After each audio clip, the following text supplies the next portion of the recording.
It's finally the first day at the aquarium. And to say I'm nervous is an understatement. Stay calm. You can do this. You're Ariel, not Naira. I'm headstrong, spirited, and... Okay, let's get into character. Bright smile? Check. Friendly manner? Check. Ariel's accent? Check. I was a dazzling mermaid and even let the little kids stick their stickers on my fishtail while I answered a bazillion questions about Atlantica and my Prince Eric. The last visitor was the sweetest little girl who handed me a collectible box of cutlery as a gift. Oh my, such a lovely comb, but it looks rare. Are you sure your guardians would agree to this? Of course. My brother always says yes to me. The little girl signaled someone in the crowd to come over, and it was Arson? As in the cutest boy from school? Naira? Oh my god, your take on Ariel is spot on. I didn't know there was a side of you. What are you talking about? I know not of this, Naira. Feeling the panic rise in me, I lifted my fishtail costume and ran with my 2 feet as all the kids stared in shock. I'd never wanted to disappoint those kids, but I had the biggest crush on Arson, and no way had I expected him to be there and see me like this. At school, I was a loser, a nobody. Yet, when I was acting, I felt invincible. At least, I did until my timid, introverted side got in the way of my performing dreams. That day, our drama club mentor announced our school play this year would be Legally Blonde. I loved that movie so much, and I already knew all the lines. I couldn't let this opportunity pass me by, so when the mentor asked who wanted to audition as the lead, Elle Woods, I took all the courage and raised my hand. The whole room fell silent and suddenly burst into laughter. Oh, please, how could a loser like you play the glamorous Elle Woods? Worst of all, the mentor agreed with her and said that I might be better suited for the nail lady role. And then she said the lead should go to someone who's outgoing and influential, like Eliza. What? Eliza's got the emotional range of a teaspoon. I'd gotta get this role. So I waited until the end of the meeting and then spoke to the mentor in private. I'm sorry, but I can't cast an Elle Woods with stage fright. Naira, I'll consider giving you the role, but only if you can prove to me that you can do this without your fear getting the better of you. So, try practicing by going out in public and interacting with strangers. Get yourself comfortable in front of a crowd. Can you do that? Feeling determined, I went to look for some kind of social experiment right away. And that's why I applied for this job at the aquarium. But I never thought anyone from class would show up, least of all, Arson. He even caught up with me at school the next day, insisting he saw me at the aquarium. And typical me, being all fidgety and shy, I blurted out, maybe you mistook me for my twin sister, Cora. Oh? In that case then, can I get her number? Or can you, arrange for me to go on a date with her? The way she glowed with confidence was amazing. Wow, I didn't expect him to be that into my acting. How ironic. Wait, what if I continue to play Cora and go on a date with him? I could practice my acting as this unapologetically outgoing girl while spending time with him? Tempting, right? Okay, wait at the book cafe near school on Sunday, 3 p.m. I'll tell Cora about it. I'd been preparing for this date the whole week. After watching multiple tutorials on YouTube, I was finally able to put together this bold look. All that's left to do was to wear Cora's self-confidence to match it. So I did a Bella Hadid runway strut into the cafe, straight past the gawping onlookers and over to Arson's seat, and interrupted him from his reading. Hi, is that a Rick Riordan's book? Yeah, Heroes of Olympus. Are you a fan of Riordan too? Are you kidding me? I've read all of his works. Yes, Breaking the Ice, success. We connected over our shared love of fantasy novels and other nerdy things. I didn't want the date to ever end, so I invited him along to a secret place of mine. I covered his eyes until we got there. Being the cute guy he was, he went along with it, even though he looked unsure about what was happening. When I turned the lights on and the ice rink appeared, his face lit up. Then the snow began to fall. It felt like a scene out of Frozen. Then we went onto the ice and Arson fell straight onto his butt. Stop laughing. This is my first time, okay? Aw, embarrassed Arson was so cute. I helped him up, and it was the first time our hands touched. I led him around the rink and taught him some moves. When I looked at him, I saw him looking back at me with this big grin on his face. Then suddenly he pulled me in, and I fell right into his embrace. Our faces were so close, and I swore we were about to kiss. Ugh! Overcome with nerves, I pushed him away, and he lost his balance and fell flat on the ice. But he jumped up to his feet right away and skated after me. Oh, don't let me catch you, or else. Let's see you try. Yesterday felt like a dream. We texted each other nonstop up until the last class of the day, PE. My eyes were still glued to my phone when a flying ball hit my knee. It was from Eliza. Right after that, another one came and knocked my glasses off. I shielded myself with my arms and hoped it would go away soon, and surprisingly, it did. Only, Arson was standing in front of me, blocking all the balls. Arson, what are you doing there? We were just playing around. Playing around? Can't you see you're hurting her? Then Arson turned to me and asked me if I was okay. Could this be it? Did he realize I was the girl he went on a date with? Thank you for helping me out. You're my friend, and also Cora's sister, so I've got to look out for you, right? Oh, he didn't recognize me. That meant my acting was flawless, right? Then why did I feel so uneasy about it? As uncomfortable as I felt about the situation, I also liked Arson way too much to stop it. So I continued pretending to be Cora. He acted so lovey-dovey on our dates, and it made my heart melt. But at school, he only saw me as Cora's helpless, clumsy sister. He talked about her constantly and stared blankly into space as if there were an imaginary Cora there. It started bugging me that Arson only liked the confident, fun, and spontaneous heroine I'd created, not coy Naira. I couldn't blame him though, even if I didn't find myself lovable. Maybe that's why Mom left me and didn't bother to write or to call. I couldn't do this anymore. I couldn't feed Arson with false expectations of an unreal character. So I typed out a text to Arson telling him that Cora was on her way to study abroad for 3 years and that this relationship wouldn't work. Arson kept texting back, non-stop, and even came to my house to look for Cora and broke down in tears when I told him she'd already left. I felt so bad, but that was the only way for him to stop fantasizing about Cora. Over time, his pain would fade, right? From that day on, Arson always looked for me at school and consistently asked about her. This didn't go unnoticed by Eliza, who was clearly green with envy. Lunchtime came, and Eliza, along with her minions, suddenly approached me. Why so lonely? Has Arson abandoned you? I tried to ignore her and eat my lunch, but she wouldn't leave me alone. Fine then, I'll lend you a hand. Arson, hi! Did you know that Naira here is so obsessed with you? She even admits that she loves to follow you everywhere like a stalker. How creepy. Huh? What was this girl saying? Now people were staring at me, judging me for something that wasn't even true. I was done with being Naira, the loser. If only Cora's personality helped me stand up for myself. Shut up! Me and Arson are friends, so what? Why do you have to make stuff up about me? Is it 'cause you're jealous of me? What? Me? Jealous of you? You like Arson, don't you? I feel sorry for you, really. You're gonna pick on everyone he talks to? How pathetic. Just like that, people made disapproving comments at Eliza. She couldn't do anything other than run away in shame. While I suddenly received praise for standing up against the school's tyrant, people seemed to love this new side of me, so perhaps it was a good time to give myself a makeover. The next day at school, I started dressing up boldly and wearing contact lenses instead of nerdy glasses. My classmates seemed to like my new look. My drama club mentor changed her attitude towards me as well. I even applied for the student council and my popularity grew, and so did my friendship circle. The world opened up to me, but weirdly, being around people all the time just felt uncomfortable and exhausting. I couldn't really talk to any of them, as we weren't even close. I just felt so left out. When it came to a charity date auction, being on the council committee meant that I was appointed a bachelorette. That meant everyone joining this event would bid to take me on a date, and that bidding money would go to the school's fund to build a new cafeteria. That's how I ended up here, on stage at the auction. I tried my best to act cool, to raise as much money as possible.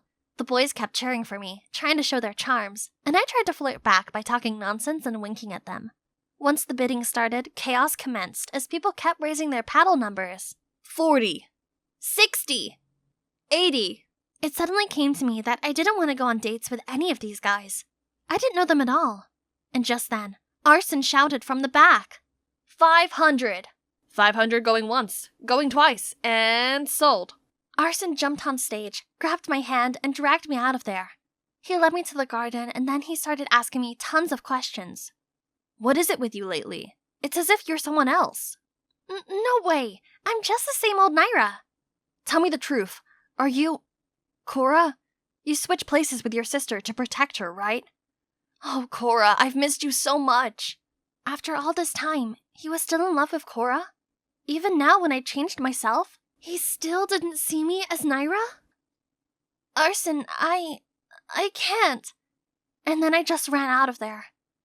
After a night of crying myself to sleep, I was back at school and found myself summoned to the principal's office with a smirking Eliza. There she showed the principal a video recording of my conversation with Arson last night, which was proof that someone else had been replacing me at school. If this was true, I could be expelled. Oh no! Panic! I blurted out a lie that I had bipolar and that sometimes I switched to the other persona and acted up. The principal seemed confused, but then she insisted I go to the school therapist. I had no choice but to agree. And it was actually really good for me. Through talking to the therapist, I could finally open up about my past. Ever since I was a kid, I've always been super shy.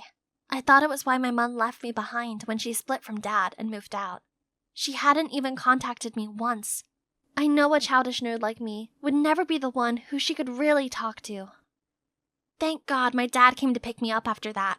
The thought of facing my so-called friends on the bus was making me nauseous. Were you that unhappy not having your mother around? I just don't know why she left me behind without a word. Was I a loser in her eyes? Honey, listen. Mom loves you. And the reason you didn't receive any letters from her was because I hid them all from you. What? Why would you do that? Because I was so broken after your mom left that I thought it would be better if you and I could forget everything about her. I'm sorry. Don't you know how terrible I felt about myself all those years just because of your selfishness? I ran into the house immediately. I couldn't look at him right now, only to see Mom and Cora were sitting in the living room. Both rushed towards me and pulled me in for a hug. Yeah, the Cora character wasn't entirely made up. Instead, I based her on my real-life twin sister. The little 5-year-old me always struck by Cora's side, hid behind her dress while she boldly stood up against anyone who dared to pick on me. I'd always looked up to her. Turned out, when Dad got the call from school, he realized his actions had caused me pain, so he did everything in his power to contact Mom and brought her and Cora from LA to here. Mom kept apologizing to me, saying she regretted every minute of leaving me behind. Seeing them all break down in tears like that ached my heart, but it gave me this warm feeling at the same time. After all this time, my family feud was finally resolved. Just at that moment, the doorbell rang. It's Arson. Naira, is that your boyfriend? What? I dragged him away immediately, and this time I admitted the whole truth to him. I told him how I lied that the girl in the aquarium was Cora, because I didn't think he'd like the real me, as I wasn't a confident presence. But my feelings for him were real, and that's why I tried so hard to get close to him, but I figured now that he knew the truth it'd be over, so I'd just walk away. Finally, I'm back. I've been in LA for an entire winter break to spend more time with Mom and Cora, and to figure myself out. I've realized that being an introvert is nothing to be self-conscious about. I'm observant, and that'll help a lot of my acting passion, right? This semester, I'll definitely try to impress my drama club mentor. No boys will ever distract me again. And that's when I spotted Arson waving at me with a huge bouquet in his hand. Arson, what are you doing here? I thought you were still mad at me. Well, I thought about it a lot, and honestly, things between us got messy, so I'd like to get to know you again. Only this time, please can it be the real you, as I really want to know what Naira's about. What do you say? Yeah. I'd love that. Hey guys, my name is Leah, a typical nerdy girl and a huge fan of Ace, the most talented, brilliant, incredible actor ever. But in the limelight, I transform into Aubrey Fern, the glamour star of the hottest movie right now. Fall me crush with the real-life Ace. How is it possible? Well, I just got really lucky. That day, I was walking home from college when I suddenly felt like someone was following me. This sketchy guy was definitely up to no good. So I changed my route through this stinky alley, trying to lose him. But he stayed relentless and chased after me. So, you've chosen death then. When he was 10 feet away, I picked up a trash can and dumped it on his head. Grabbed a golf club nearby and started smashing non-stop. You creep! You messed with the wrong, innocent, helpless little girl! Stop! Who are you calling creep? I'm an artist manager from Moon Entertainment. Wait, Moon Entertainment? As in Ace's management label? Then why didn't you say so?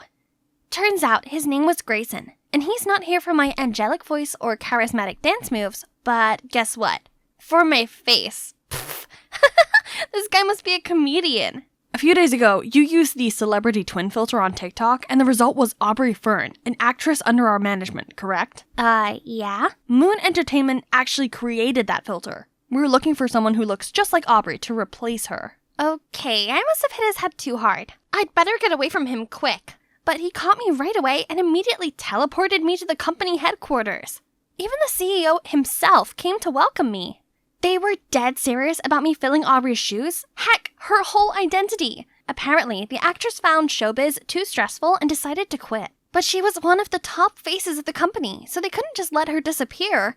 Out of nowhere, the door swung open and entered Ace. He rushed towards me, genuinely concerned, and gently dabbed my nose dry with his own sleeve. So, this is who I'll be dating? Looking forward to that. What? Dating? That's right, Leah. I've just released a statement of Ace and Aubrey dating. People are going wild. As the new Aubrey, you'll get a once-in-a-lifetime chance to be Ace's girlfriend. Just for show, of course. But who knows? He seems into you. I think I just hit the jackpot. Aubrey 2.0, here she comes. The next day, I arrived at a top beauty salon for a celebrity makeover. From the shine of my hair to the size of my pores, everything had to be flawless. And you wouldn't believe how many designer outfits and jewelry I got to try on.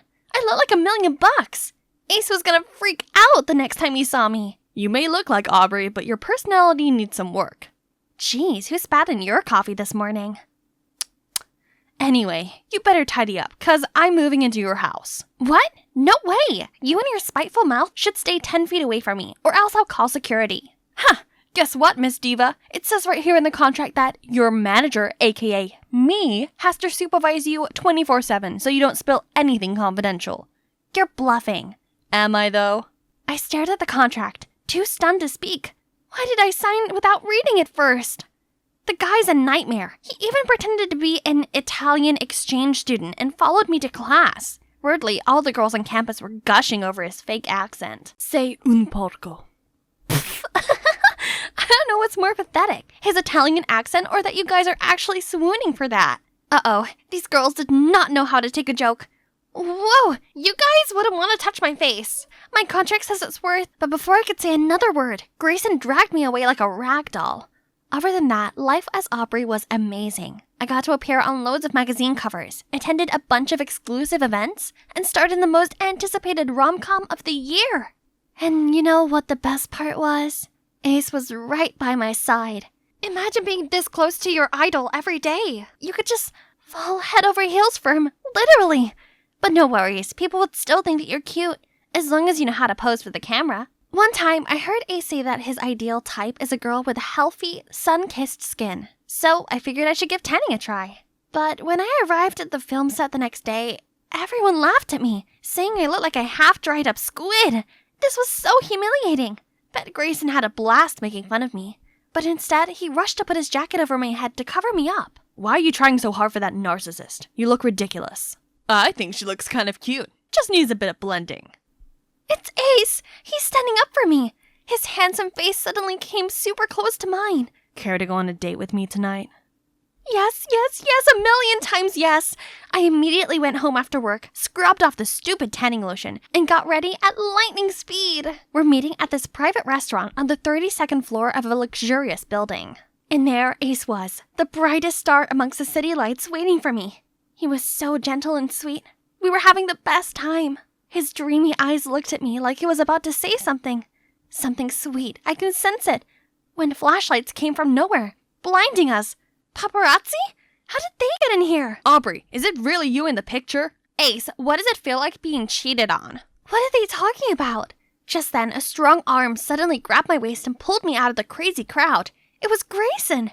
I'd never felt happier seeing his grumpy face. We got into the van, and Grayson showed us his article of me kissing a random guy at a beach resort. What? This must have been photoshopped. We gotta clear this up. Ace didn't listen to my words. His face was twitching in anger. Do you have any idea how this affects my career? Me being cheated on? That's just pathetic. Pull over. I need to get out. I can't stand you right now. He slammed the door shut, then stormed off. I was speechless. I'd never seen this scary and mean side of him before. Don't mind him. He could be a real douchebag sometimes. I'll get you some ice cream, then we'll go home, okay? Grayson's words cheered me up. I'm honestly touched by this cold hands, warm heart kind of guy. Grayson tried his best to shield me from the public backlash, but it was all for nothing, as Moon Entertainment let false rumors spread like wildfire. Now Aubrey, aka me, was being badmouthed everywhere. A tramp? A bimbo? Some even said I was a stain in Ace's career. That's it. I couldn't do this anymore. I launched into the CEO's office ready to give him a piece of my mind, but he was just chilling with Ace. Leah, just the person I'm looking for. I'm about to make an announcement stating Aubrey is not the one in the picture, and you and Ace are still deeply in love. No thanks. I'm here to quit. This pressure is all too much. Now, calm down. Maybe a nice trip to the city of love will help you relax, right, Ace? Of course. Let staff fix this while we take a break and maybe get to know each other better. Come on, I'll drive you home. The last time we met, Ace went bonkers on me, and now he's being as nice as pie. Talk about Jekyll and Hyde. Suddenly, he stopped the car at the riverbank and turned to me. Leah, I was wrong to take it out on you. I've never faced high pressure like that before, and I lost my mind. And you know what? That night, I was about to speak from my heart. I love you, Leah. He pulled me in for a kiss. It was so out of the blue, I didn't even know what to think. But then he opened his eyes and looked at me. So in love, I couldn't help but give in. Baby, I can't wait to be with you in Paris. It was everything I'd ever wanted, right? That night, Moon Entertainment finally cleared up the rumor. That's not all. Pictures of Ace and I kissing were making the headlines. How did they get this picture? Those paparazzi are so sneaky. I was so perplexed and for some reason kept thinking about Grayson and how he would feel hearing this news. I came to the roof to see him sitting deep in thought. Hey, haven't you heard? They cleared up my scandal. Remember, that's not your scandal, Leah. Don't let Moon Entertainment manipulate your life. You don't trust them? Yeah, and I don't trust Ace either. It's got nothing to do with Ace. He's my boyfriend for real now. Plus, we're going to Paris for a romantic break. Grayson let out a solemn sigh. I guess he was just trying to protect me from the company. But he didn't need to protect me from Ace, right? He still went with us to Paris and lingered in the background with a stone-cold face. I was embracing this moment with Ace, and as we strolled together, a group of fangirls recognized him and flocked around us. One of them even held him back, crying like a lunatic. Ace, don't you miss me? You promised. What are you talking about? Leave me alone. He pushed the girl aside, then dashed out of the crowd. I tried to follow him, but a hand suddenly snatched mine. It was a girl burying her face under a mask and pair of sunglasses. She snuck a USB into my hand and said, Ace's darkest secrets are in here. You're scaring me. What do you want? The girl tried to reply, but Grayson cut in between us and pulled me away. We ran and ran under the sunlight of a spring day in Paris. Why was this single moment way more romantic than anything I had with Ace, my idol? Could it be that I have fallen for Grayson? Grayson took me back to the hotel, looking somber as he turned to leave. At that moment, I realized I didn't want to let him go. He was the only one who understood me and got me through this crazy double life, not Ace. Neither he nor his celebrity lifestyle suit me. Ace would be better off without me in the way of his stardom. Grayson had tried warning me many times. Maybe the girl in the mask knows something. I plugged the USB into my laptop and a video popped up on the screen. There's proofs of Moon Entertainment manipulating the media all these years to cover up for Ace's scandalous private life. Dark things us fans have never seen before. His anger issues, his drinking problem, his cheating scandal? I scrolled down to see a dozen pictures of him with different girls. Kissing! And they're not just random girls, but his actual fans. I know them. Look, it's the crying girl this afternoon. And this one is a well-known admin of one of his fan sites. This was unbelievable. He'd been playing his entire fandom for fools. Right then, I heard grunting sounds coming from the balcony. Someone was trying to climb into my room. Wait, the stranger who gave me the flash drive? For all I knew, she could be a dangerous stalker, given all this proof she somehow had. Panicked, I grabbed the USB, ran straight to Grayson's room, calling for help. His door opened just as the stalker reached us. He hid me behind his back and faced that crazy masked girl. Better not make another move or you'll be locked up in jail right this minute. The girl stopped, hands in the air. The moment we took off her disguise, I was shocked to the core.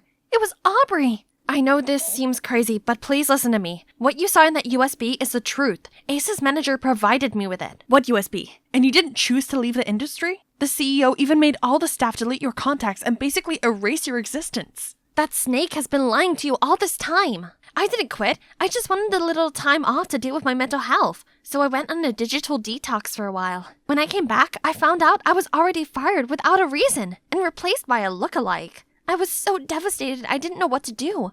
Luckily, Ace's manager reached out to help me. He's witnessed Ace's true face, and he despised it. But Moon Entertainment's trapped him in a contract lasting till the end of Ace's career. There's no way out for him until now.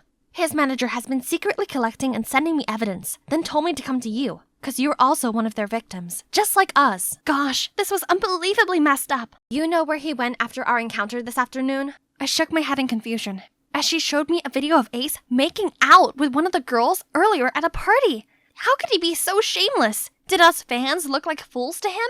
No need to hesitate anymore. I'll take this douche down, in the name of his devoted fandom. I went on to play Ace's girlfriend both in the movies and in real life, while Aubrey used my identity to find a new part-time job as a monitoring staff at the National Broadcasting Station, the organizers of this year's Movie Sensation Awards. No way Ace wouldn't attend, since he was nominated for Best Leading Actor. Poor guy. He has no idea what's in store for him. And there Aubrey is. With the help of Grayson, no one even notices we've switched back. I've also managed to earn Aubrey the host position for this year's award. Now take a seat. The show has begun. And the Best Leading Actor goes to Ace! Classic Ace played out his surprised and emotional act when he got on stage. I would like to thank my fans for the support they've given me all these years. I'd be nothing without them. Yeah, right. Now mic, off, lights, off. Here's the evening's main event. Ace's true face as a deceitful womanizer. Everyone gasped and started whispering. I shine a spotlight on the audience and a girl stands up. I'm one of the girls in those pictures. He told all of us girls he and Aubrey are just a publicity stunt so that we would date him in secret. I was his photographer once, and he literally screamed at me for 20 minutes because I didn't get his good angle. I'm a bartender at his frequented bar where he gets wasted, hits on girls, and starts fighting with random guys every day. The audience start booing and throwing things at Ace. The cherry on top is that this whole fiasco is being broadcasted live worldwide. It's safe to say no one will ever be fooled by this douchebag again. Which means my work here is done. I go outside to see paparazzi and fans swarming around Aubrey. She handles them so gracefully it looks effortless. The limelight isn't for me, and that's fine. I'm glad I'm back to being a normal girl who doesn't have to care about public opinion. Best part is, I get to date my idol manager boyfriend over there. I'm thinking a nice home-cooked dinner to celebrate our successful plan. And our 1-month anniversary as well. What do you think? Not every day a girl outside the aerospace community like me could attend this creative science festival thingy, but here I was, all thanks to my genius boyfriend Mike, who just got accepted into MIT's aerospace engineering program. This is all really interesting. So great that Mike brought me here. Hey, you ruined my project. Who are you? Sorry, I'm Mike's... Mike? I can't believe he's talking to another girl when his girlfriend is in trouble here. The girl followed Mike and immediately fixed the model I just broke. Such an unfortunate brain behind her flashy clothes. Shh, keep it down. She's Mike's girlfriend. Really? Our valedictorian is into airheads? Huh? I thought Mike and Liana were a thing. Liana, the pretty girl who just fixed a freaking spacecraft model in a split second, is being paired with my boyfriend? I'm Chloe, by the way. Sorry, I didn't introduce myself sooner. I just, never felt so self-conscious before. Mike and I have been together since high school. Back then, I was popular and had many boys chasing me. Everyone seemed amazed that a girl like me was with a nerd like him. But now, Mike's already an intern at NASA despite being only a freshman. Looks like he's a celebrity among his peers. And I was just his brainless girlfriend. For the first time ever, I felt like I had no place being such an elite student's girlfriend.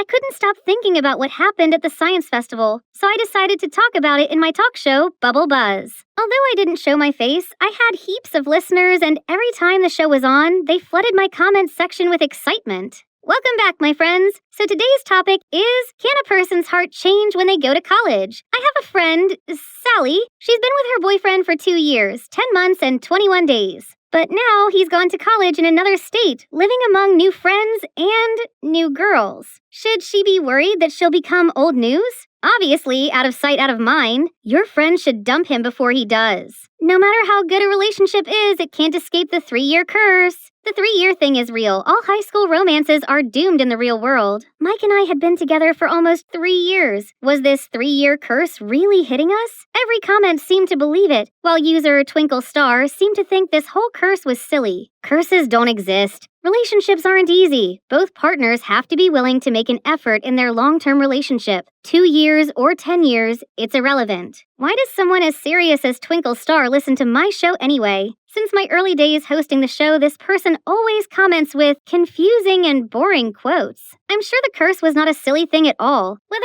it was my 3-year friendship with my first best friend Ella, or my parents divorcing after 3 years of marriage, the 3-year milestone was real. Actually, I do know one couple who beat the curse. They're my grandparents. Grandpa's rather a cold and reserved person who only had eyes for his wife. So I asked Grandma what the secret to their successful relationship was. First, be grateful for your partner and not take love for granted. Second, know him better than you know yourself. Third, learn to forgive and apologize. Was that it? That wasn't exactly helpful. Our relationship was in a life-or-death situation, and I needed to really do something. Right that moment, someone appeared in the kitchen, and I couldn't believe it. My sister Mindy. I hadn't seen her in ages since she moved out with Dad. I explained my fears to Mindy, and she seemed to understand exactly why I was so concerned. Don't worry, sis. I'll stay here for a while so I can help you two overcome this curse and reignite your passion. First of all, as Mike's the biggest nerd I know, you need to appear more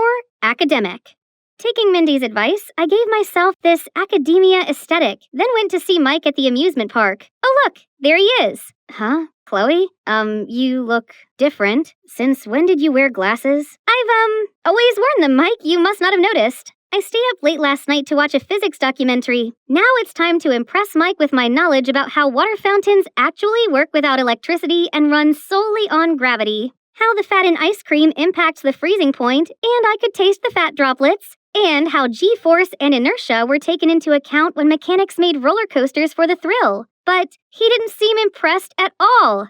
Chloe, you're not yourself today. Are you okay? I'm not okay. I've been wiggling my foot at you for ages, but you never noticed my undone laces. You didn't let me try your ice cream first, as you always do, and you didn't notice the effort I put into learning all this sciencey stuff for you. I'm sorry. I have this big project on my mind, and... Mike Jenkins, you've changed. The Mike I know and love was attentive and wouldn't let me walk around with untied shoes. You don't love me anymore. It all got too much for me, so I hurried off. Well, as quickly as I could with my shoelaces flailing.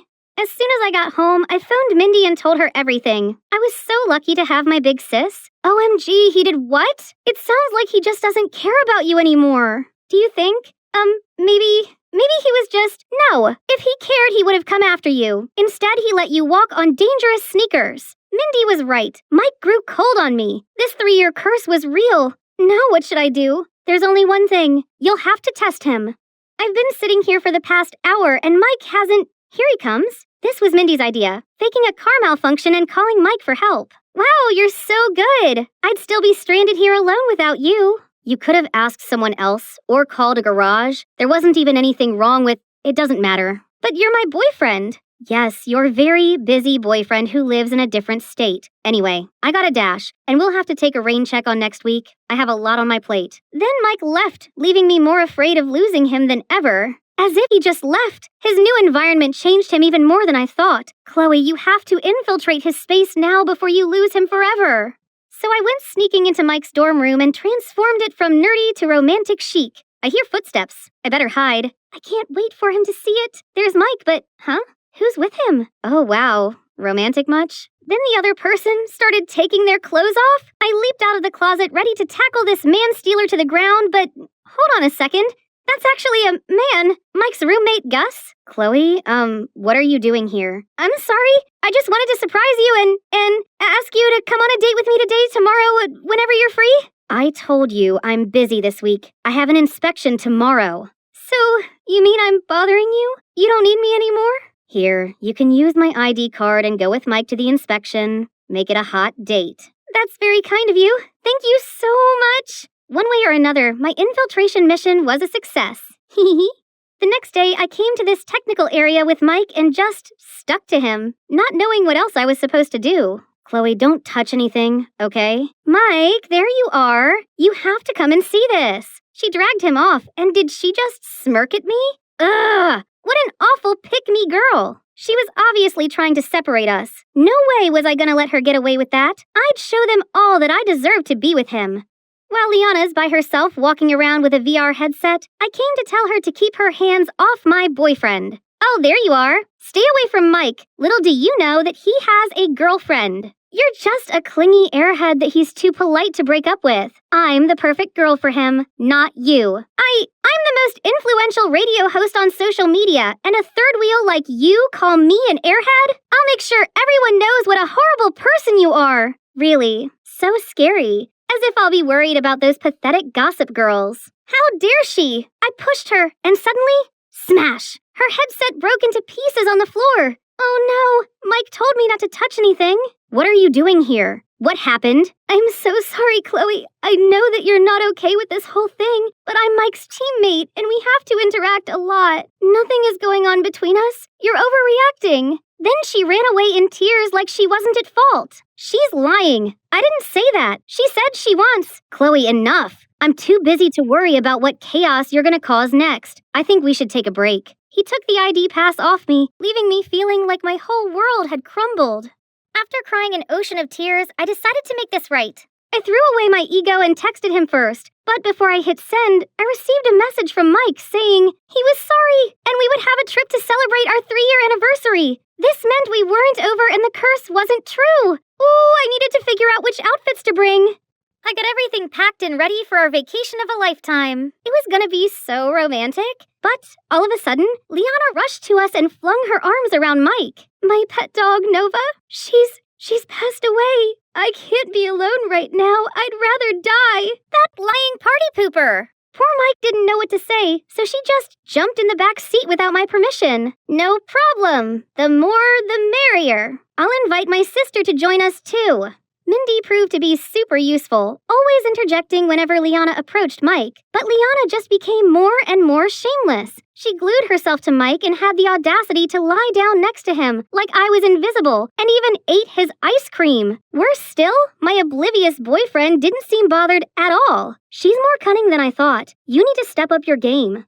It was such a beautiful night, but that third wheel Liana was buzzing around Mike like a mosquito. Then she started talking about physics stuff, and now he's so caught up in their conversation, I may as well have disappeared. How could I make Liana see Mike loves me, not her? Well, I wasn't sure if he loves me anymore. Chloe, you long for attention so badly you're willing to hurt yourself. She's already hurt because of you. This is her special 3-year anniversary, and you invited yourself like how you've always wormed your way in. I bet you don't even have a dog. I diverted my gaze from a fake crying Liana to a confused-looking Mike. Chloe, what are you trying to do? I'm worried you've lost your passion for me because we're at the 3-year mark. We have different interests, and I can't help but feel insecure about us. If you keep acting like this, well, I just don't know. I've been thinking about our future too, and I've decided it's time for us to... Oh, no, this isn't happening.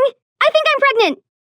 We got back 2 days ago, and Mike still hadn't contacted me. This curse had caught up with me, and I lost him for good. I just wish I hadn't lied about the baby. Then maybe our breakup wouldn't have been so awkward. This called for retail therapy. I stepped outside and saw Mike with a massive suitcase. Chloe, I've abandoned the project and dropped out of college. I'm going to take care of you. Both of you. Mike scurried around the house to make it pregnant woman friendly. He threw out all junk food, coffee, and even mayonnaise. Also, my high heels were packed away, and Mozart was played everywhere in the house. Apparently, it'll make the baby a genius. We were going to have the perfect, happy family life. But when I went to my room to get my laptop for my next radio show, I couldn't find it anywhere. I asked Mike and he said, I packed it up with your high heels, makeup, books, and put them all in storage. You don't need any distractions. Just me, you, and the baby from now on. No more radio, studying, or friends. We can have a bunch of kids and grow old in this house. What? This wasn't what I wanted. Neither of us should have boring, unfulfilling lives or give up our dreams, right?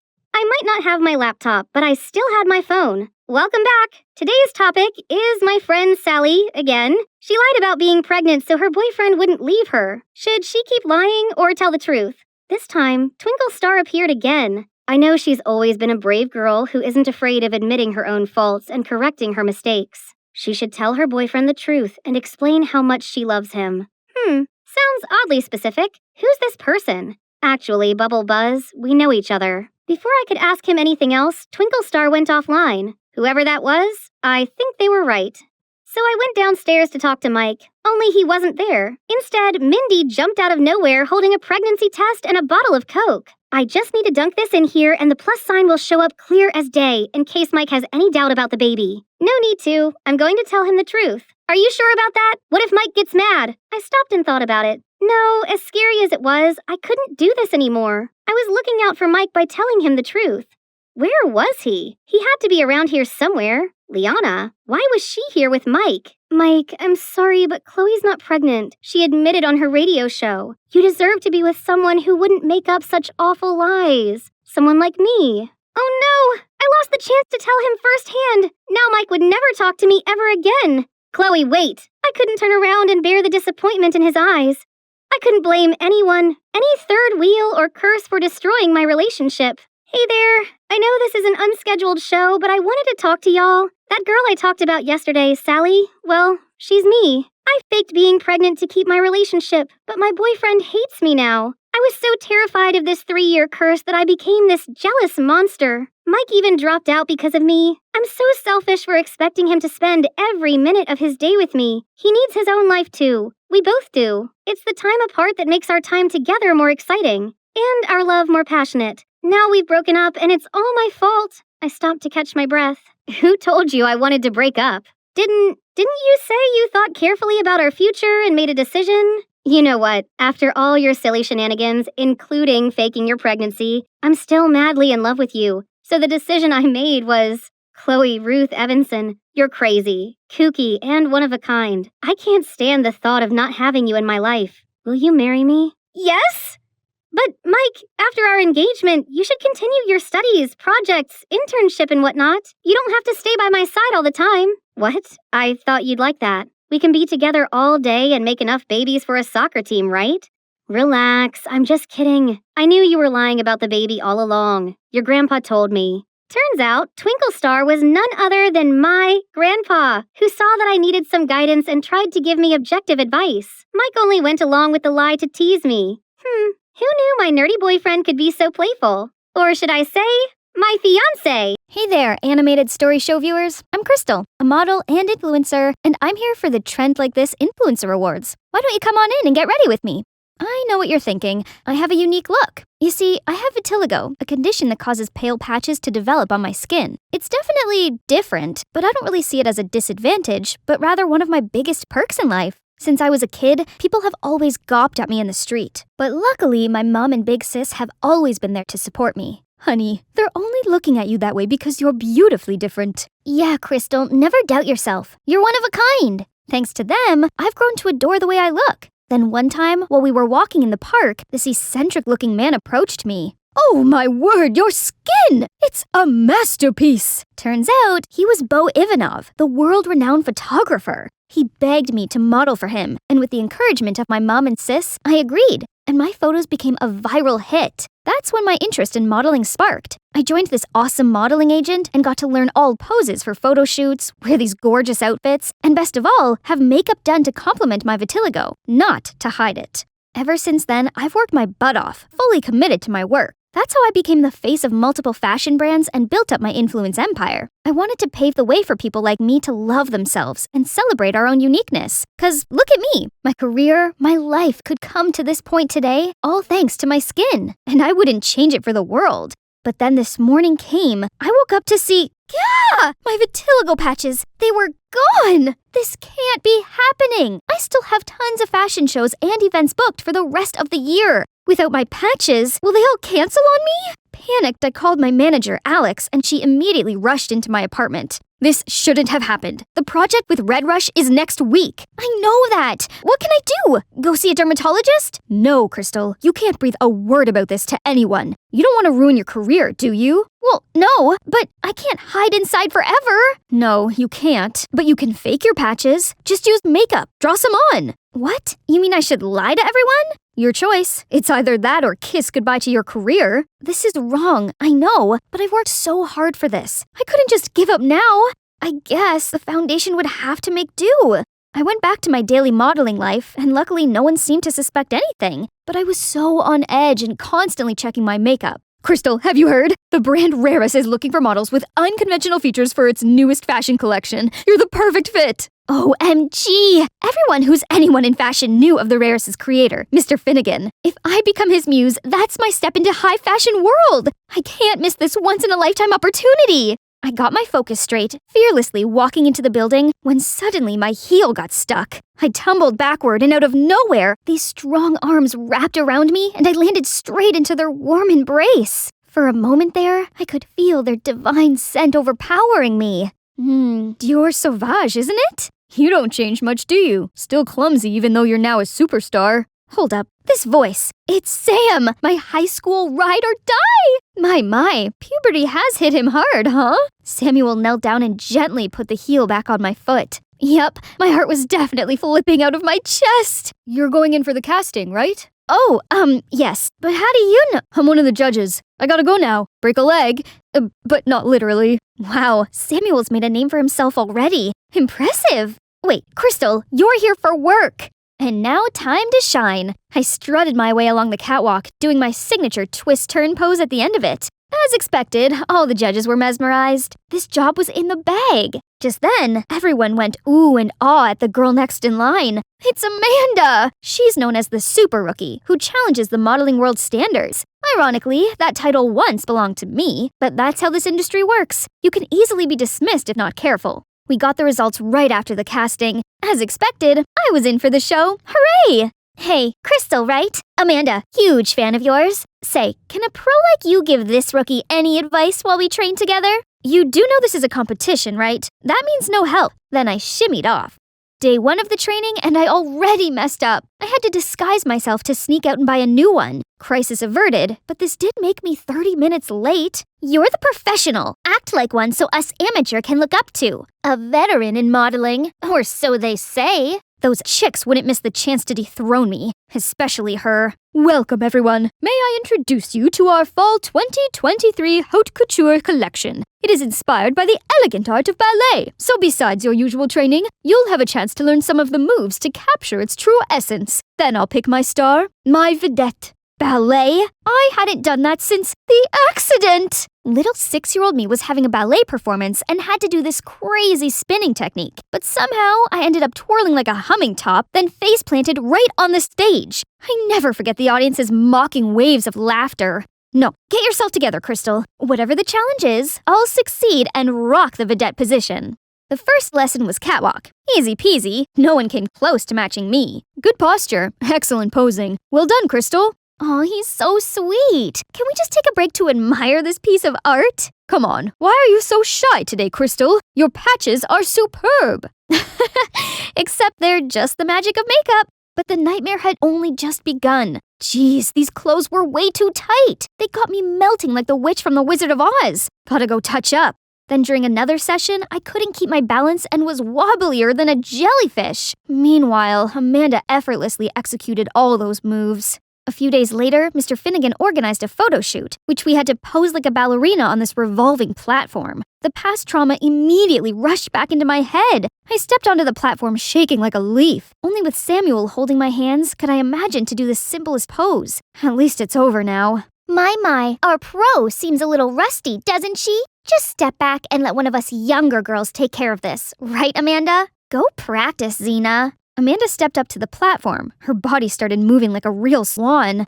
Gorgeous, Amanda! You're as graceful as the ballerina in the musical box. That's it. I think we got the shot. Well done. The whole set erupted in applause, and Amanda was the center of attention. Looks like you could learn a thing or two from your junior. Look, I may not be the best ballerina out there, but I'll show them where 1000% efforts get me in life. So I stayed later after the training to practice more, starting with stretching. Ouch, not as easy as it looked. Okay, let's try again. Just have to raise my leg and... Whoa! Okay, this time it has to work. And now the hardest part, sur le point. Uh-oh.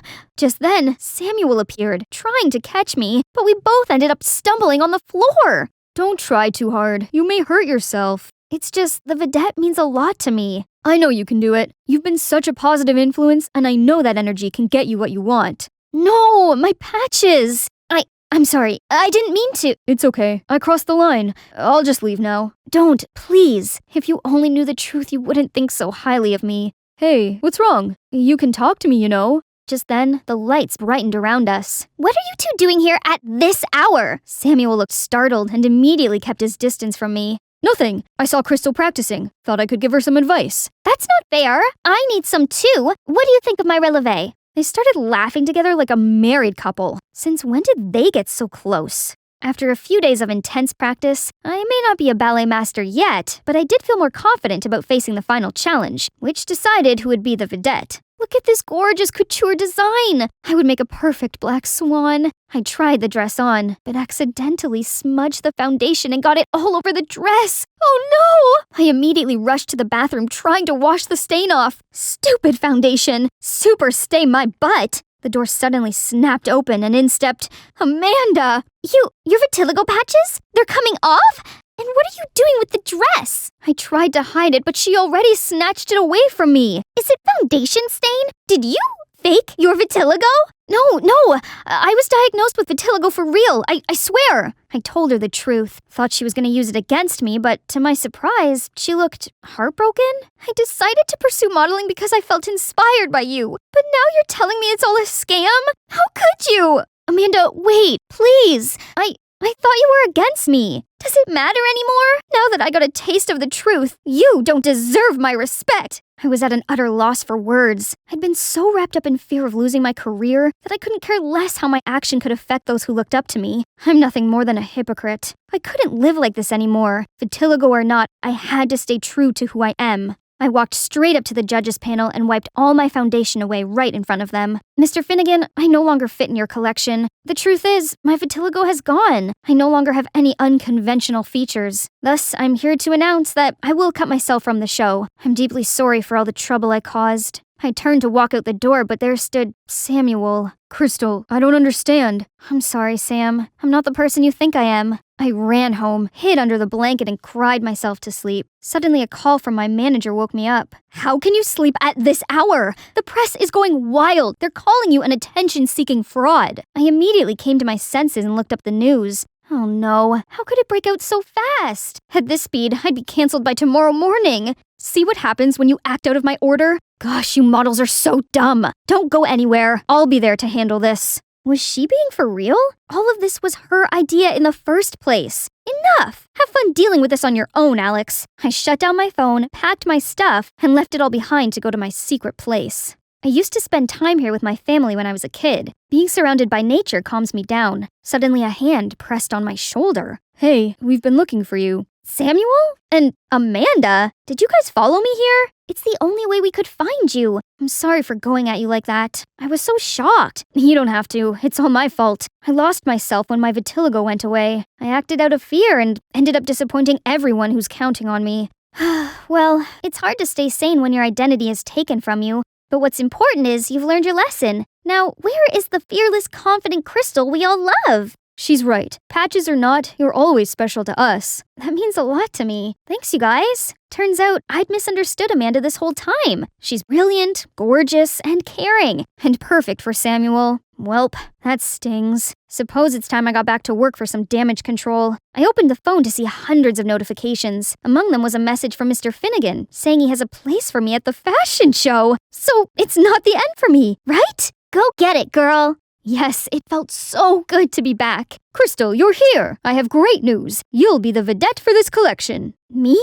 But I don't have any unconventional features. Doesn't matter. You're perfect the way you are. 2 girls will stand by your side, and you'll be in the center wearing this work of art. An elegant swan among the flock of ugly ducks. Isn't that a bit offensive? So this was your plan all along? Playing dirty tricks to save your flopped career? Cut it, Xena. Mocking me won't change the situation. There's something fishy going on here, and I'm gonna get to the end of it. Finally, the show has come. As soon as I got the signal, I strutted to the runway confidently, turning heads to my every step. But it's not for the reason you're thinking. I actually switched places with Amanda, and now all the spotlights are on her. Right at that moment, Mr. Finnegan bolted to the runway. What do you think you're doing? You ruined my show. I had a deal with her.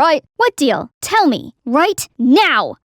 It's her who's behind this. Alex? Ugh, that snake! It turned out Alex bribed Mr. Finnegan to let me be the vedette and drag the models with unconventional features down since I'm no longer one of them. Hearing that, all the models turned furious, ready to jump at the two frauds. You two have crossed the line. I don't need any of your manipulative games to continue my career. I will stay true to myself no matter what. Unconventional features or not, I'm always willing to speak up for them because everyone is beautiful in their own way, and they deserve a chance to showcase their beauty to the world. The audience erupted in cheers and applause, while Mr. Finnegan and Alex were surrounded by cameras and criticism. Justice served. After all that drama, I'm still modeling, but with a different agency that fully accepts me for the real me. I continued to influence young people on self-love and being uniquely themselves. Amanda and I became the best of friends. We also made tons of plans to collaborate with Samuel, but honestly, I couldn't shake off this heart-wrenching feeling whenever these two were together. Luckily, my hectic schedule has left me no time to think about that. Guess what? After days and nights of hard work, I now have my own line of skincare products called Only You. Exciting, right? Oh, Sam, you made it! Wow, they're beautiful. Amanda will love them. No, they're not for Amanda. They're for you. Crystal, I'm crazy about you. I always have been. What? It's me you like all along? Then why didn't you tell me that before, silly? I leaped into his arms, and we shared the most amazing kiss. Perfect ending for an amazing journey, huh? It's been a long time since I was able to enjoy myself at a party. It sure felt good. Now just one thing left to make this night even more perfect. I'm going to make my crush mine. There he is, Jad. OMG. Did he just glance at me?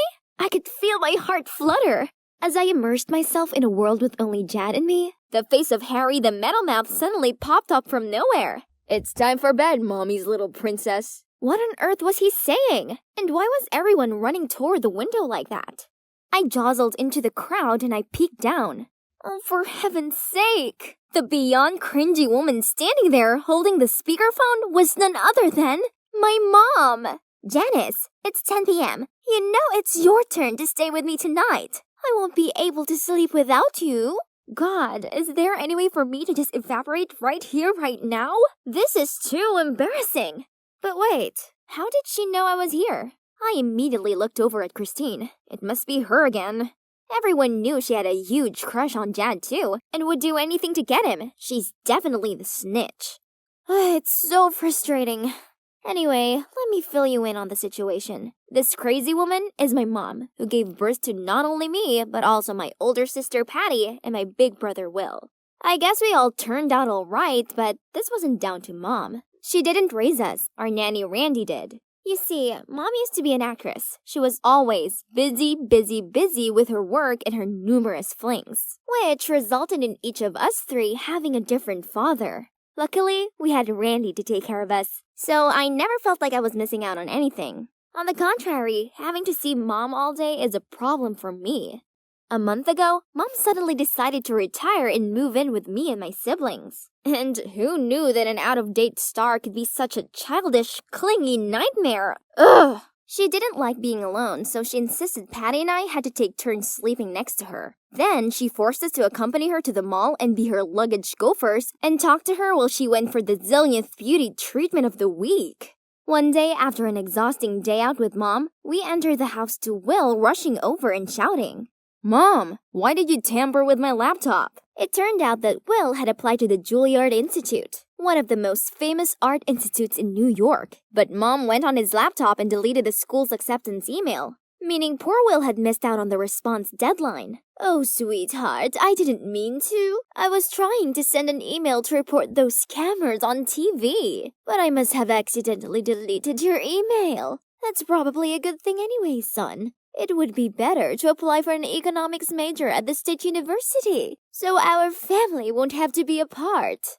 Do you know how hard it was to get in there? Ugh, I can't do this right now. I'm done. Dinner with Mom tonight was super awkward. It was just me and her, as Will was simmering in his room, and Patty, well, I don't know where she was. Afterward, I passed by her room and overheard a whimpering sound. I peeked through the gap in the door and saw Will also trying to calm Patty. James is now insisting on breaking up with me. If Mom hadn't come to my company and bragged that her daughter was the manager's girlfriend, this story wouldn't have reached my boss and neither of us would be in this mess. I know, right? Mom never cared about us before, but now she thinks she can just waltz back into our lives and do whatever she wants? I've had enough of this. We're both over 18 now. Let's just move out. Oh, no. No! Look at their determined eyes. I couldn't let this happen. What about me? Please don't go. I'm not 18 yet. Don't leave me alone with Mom. I beg you. Both of them gasped when they saw me. Then after a moment of silence, Will spoke up. Okay, we won't go.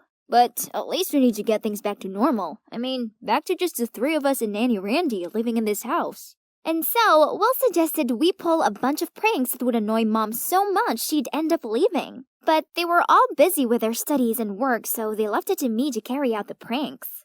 Okay then, I'm ready. You can see how my mom was addicted to cola from the pile of empty cans over there. She often did midnight dashes to the convenience store when she ran out. So, my first plan was to make all the cola she's just bought disappear time after time. Frustrated much? However, she was strangely calm and acted like it's no big deal at all, and even bought a drinking helmet to make sure her Coke was always with her. Attempt failed. Move on to the second plan. Hide the Nintendo Switch. Why, you ask? Every night, Mom made us play on that thing with her, and honestly speaking, she was the worst player ever, but she wouldn't accept it, and kept making us play those boring games with her until she won. Now, no Switch, no troubles, right? Wrong! As having nothing to do, she came up with much more dumb things to ask us to do with her. From teaching her to cook, gardening, and even doing yoga with her. Having Mom around is like caring for a toddler. She needs constant care and attention. It's tiring. I can't bear it anymore. You clearly didn't carry out the tricks properly. You're making the situation even worse, don't you see? Looks like we'll have to get the job done ourselves. Oh yeah? Fine. You guys do better then. And so they carried on by using Mom's ultimate fear of spiders. She's terrified of them. Even the teeny tiny ones were enough to cause her to climb onto a chair in fright until one of us removed it. So, Patty asked me to buy fake spiders online. Then she hid them all over our house. But this time, without panicking, she even picked it up and tossed it in our direction, which freaked us out instead. So, Will decided it was his turn to take some action. He planned that one evening I would distract Randy, and in the meantime, Will would throw a feast at home, then swiftly drag all his friends out, leaving a huge mess for Mom. Despite never lifting a finger on cleaning, Mom is actually a clean person, so it would definitely drive her crazy. But nope, once again, it didn't go as planned when Will and Patty came home to find Randy there, helping Mom clean up the whole mess. Of course, I was the one who got the blame. Again. Janice, you told us you were able to get Randy away from the house for a day, didn't you? I did ask her to take me to Dad's, but midway there, she realized she forgot her phone and insisted on going back. Oh, stop with all the excuses. You're so useless and always do things by halves. The spider trick must have also failed because you bought some cheap ones that look too obviously fake. Yeah, perhaps you've been bought off by Mom, aren't you? Spill it. Ugh, are they seriously accusing me of betrayal right now? Enough! If you're that good, then do it all yourself. I stormed off without any extra words to them.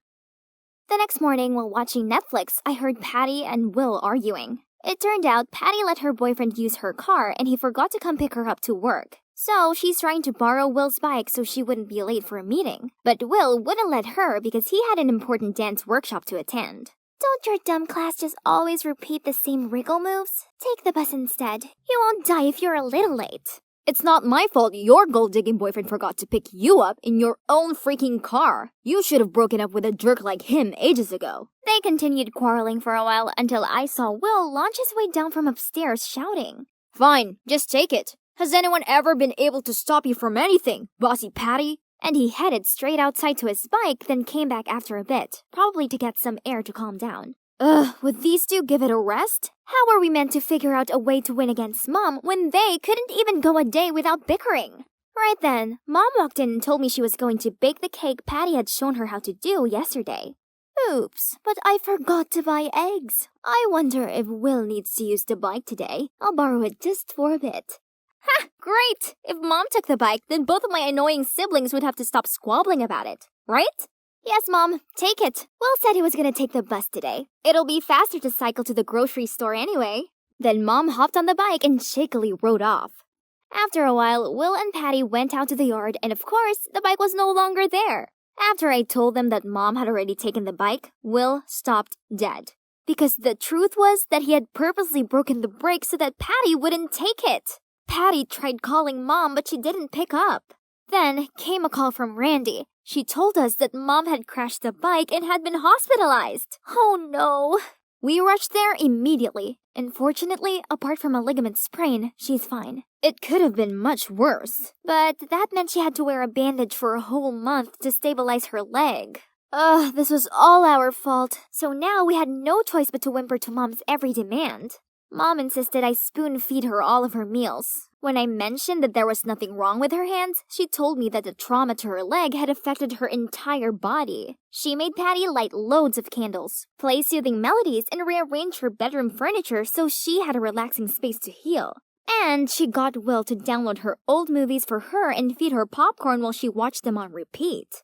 Of course, we were really worried about her and hoped she'd recover as soon as possible, but honestly, her ridiculous demands were going too far. Then, one day, she insisted we go to a picnic, as sitting inside all day was making her depressed. So, we did exactly just that. Then, while we were walking on a slope, I dropped my bag and bent down to pick it up.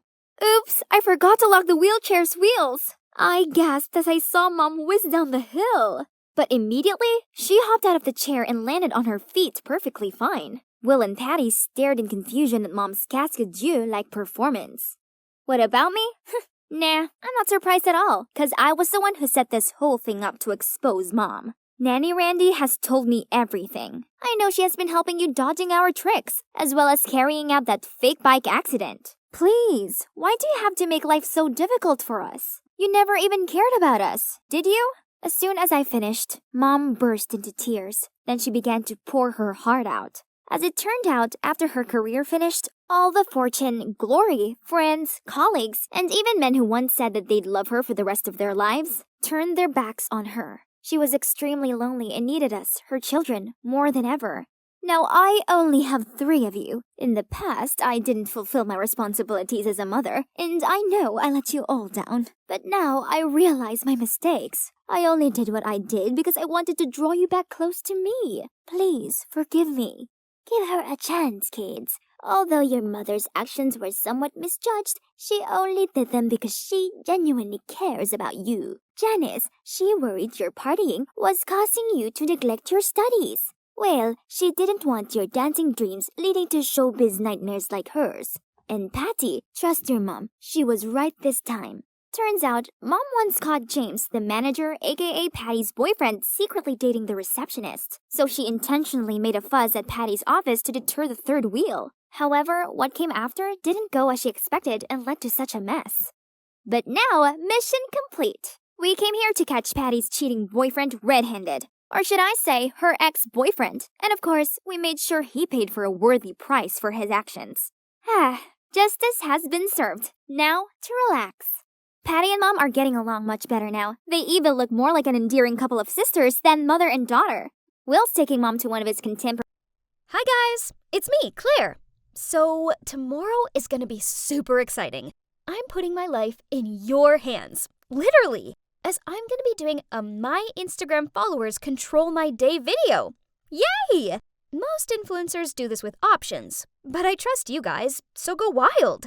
Just visit my Instagram, like this video, and comment on whatever you want me to do tomorrow.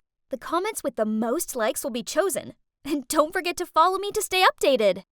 As you can see, I'm Claire, and I'm a beauty influencer on Instagram. Of course, with this pretty face and eye for style, I already have loads of followers. But for someone who was born to be famous like me, that's not enough. That's why I'm doing this viral challenge. It'll get me tens of thousands of likes. Okay, that's it for today. Now I better get my beauty sleep. Gotta have glowing skin tomorrow. The first thing to do in the morning was to check my Instagram. 20,000 likes from my post last night. That's average. Let's see. I asked my followers to decide what I should wear and what I should eat for breakfast. And the most liked comments were about Y2K style and avocado toast. My favorite dish anyway. Easy peasy. I called the maid to prepare breakfast while I did my skincare routine. Then I made sure I took a cute selfie and uploaded it to my story. What a good start. Am I the cutest girl on earth or what? Okay, now I have to make a very difficult decision. Which bag best complements my outfit? This one or this one? I was still trying to decide when my phone rang. Ugh, that's Liam, my boyfriend. It's so early, yet he's already sent me a ton of messages. What are you doing? Why didn't you reply to any of my texts? Hurry up if you don't want to be late for school. All right, I'm coming. Jeez, why does he have to be so stressy? It doesn't matter if we're a little late. I mean, come on, it's only school. After choosing the right bag, I got into Liam's car. He frowned at me and asked me what took so long. I was busy taking selfies. I replied and posted a mirror selfie I took earlier on my Instagram with the caption, Y2K style for today. What should I do at school this morning?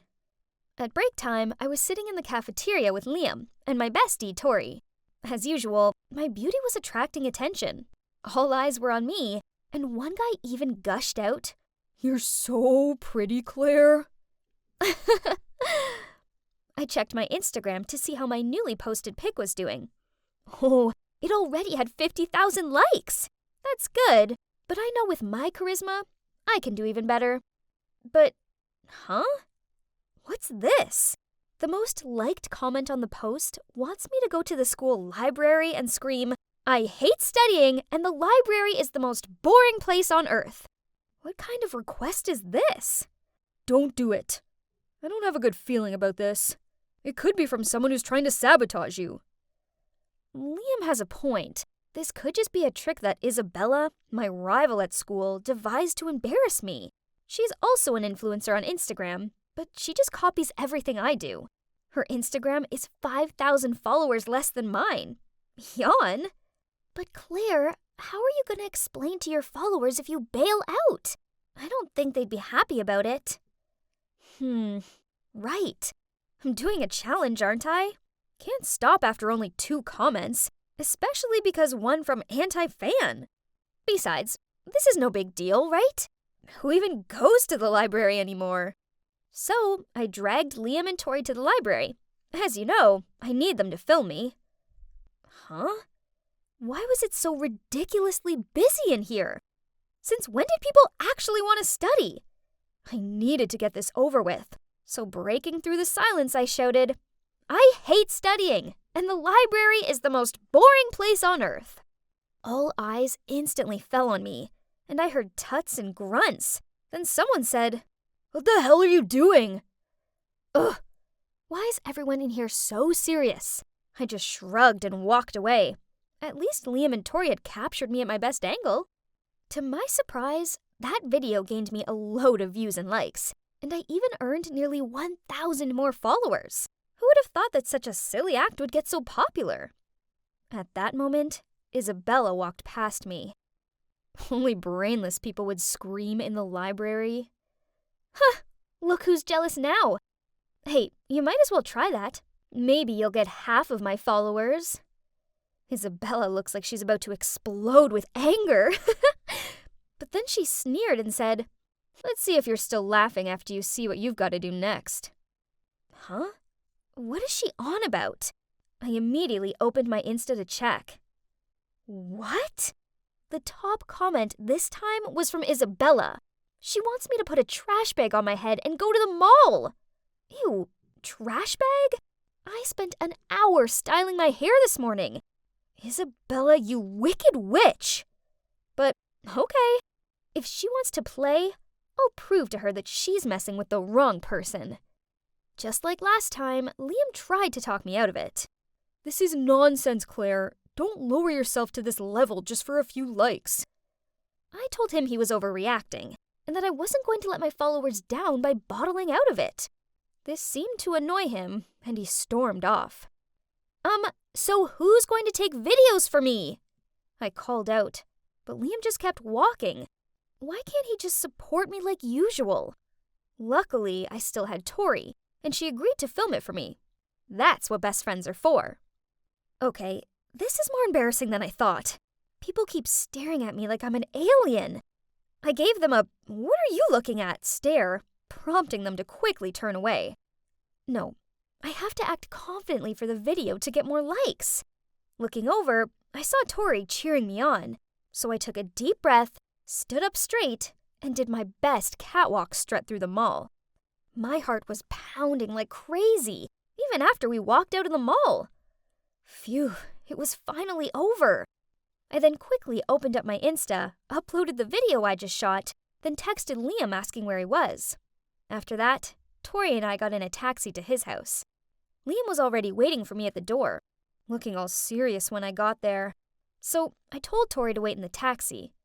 Then angrily I shouted as I walked over to him, "You could have at least come and supported me. Do you know how upset I was when you just left like that? I wasn't comfortable filming you make a fool of yourself. I care about you too much." It's just a bit of harmless fun. Why can't you understand how important being an influencer is to me? I don't think I can be with someone who doesn't support me and my passion anymore. We should break up.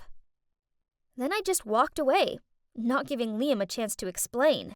He quickly ran over and grabbed my hand. "Okay, I'm sorry. Can we talk it out?" It worked! I gestured to Tori, then turned around with a big smile at Liam. "Can you believe the followers want me to test your love by pretending to break up with you? I'll show them how much you love me." But then, unexpectedly, Liam angrily shouted, "What? So, I'm just another tool to get likes for your Instagram? If you want to break up, then fine. We're done." Then he stormed into his house and slammed the door.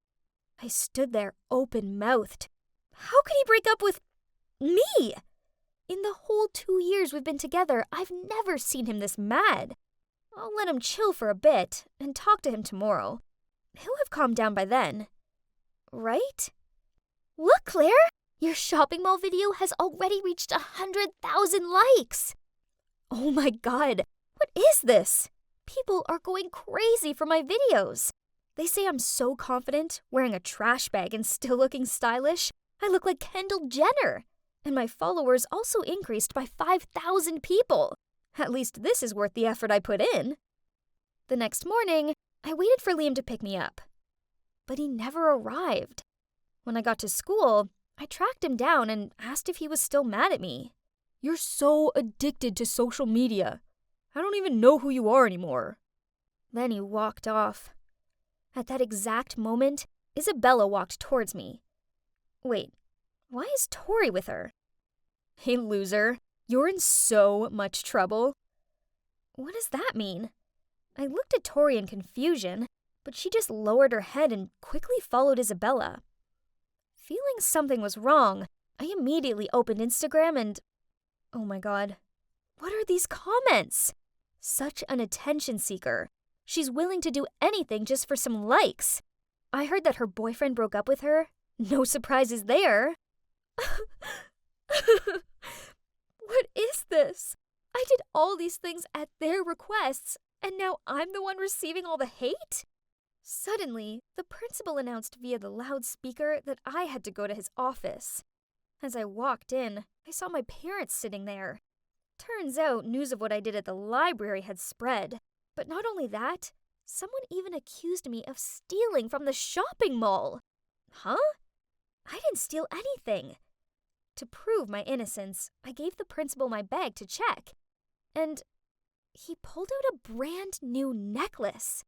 Why is this thing in my bag? I tried explaining myself, but no one would listen. I was suspended for a week. The walkout of the principal's office was the worst thing ever. Everyone was giving me judging looks and whispering to each other. On the way home, I took a teary selfie, then posted it on Instagram with the caption, "Consequences of yesterday's challenge. 1 week suspension." Someone put the blame on me. Once home, my ashamed-looking parents immediately took my phone away and even disconnected the Wi-Fi. Ugh! My life was over. I ran up to my room in a huff and flopped down onto my bed. Suddenly, my eyes crossed a photo I took with Liam on my birthday last year. That's when Liam threw me a surprise party, and he even made me a cute birthday cake. Come to think of it, I was a bit too harsh with him yesterday. He was only trying to protect me. If I'd listened to him, I wouldn't have all these hate comments and be stuck home for a week. I hurt Liam just to gain more followers. How could I be so stupid? I wished I could apologize to him right now, but... Then to my surprise, after just 3 days, my mom told me I was allowed back to school. There were still mutters about me, but that didn't matter, as Liam was waiting for me at my locker. I hurried over to him, apologized, and explained everything. Claire, I know you're the sweetest, most loving girl. You just got carried away with your frivolous Instagram popularity. Besides, I know you're not a thief. Then Liam told me that out of suspicion, he asked to check different CCTV at the shopping mall, and discovered that it was Tori who dropped the necklace box into my bag. Turns out, she was only hanging out with me because I was famous and rich. So when Isabella paid her, she turned 180 degrees, running after Isabella and playing tricks on me. Liam reported this to the principal, and now both of them have been suspended. That's it. Chasing after popularity on the internet didn't bring me any real friends, but only virtual fans, and a fake friend, sadly. I got blindsided by the likes and followers, and overlooked what was truly important: my real-life relationships and the people who genuinely care for me. After that incident, I decided to deactivate my Instagram account for a while, at least until I feel stable again. And even if I lose all my followers, I don't really mind anymore. Because right now, I'm spending time with those who really matter to me. Hey there, I'm Evie from Georgia. So, I look like a regular teenage girl, right?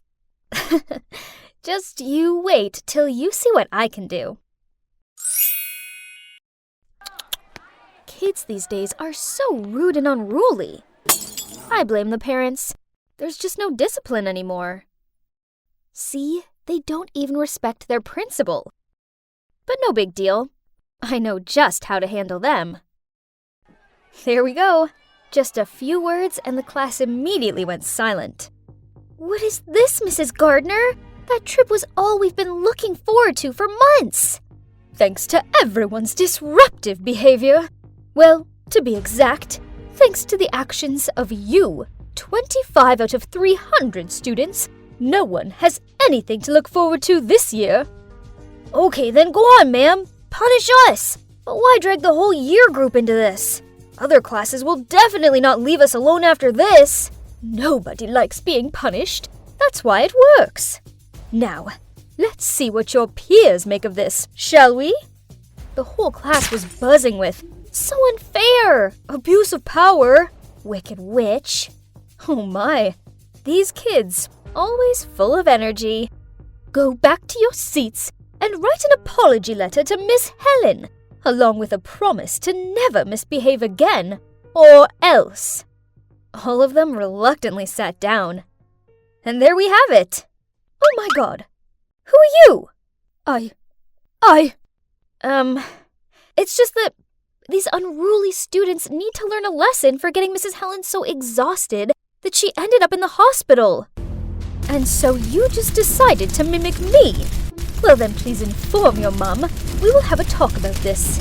Here, tomorrow morning. I glumly walked home as slowly as possible.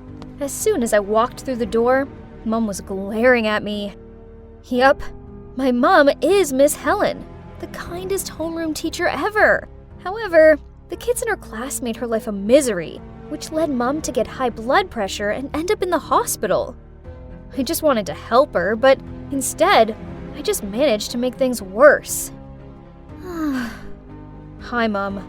I'm sorry, but I don't regret what I did.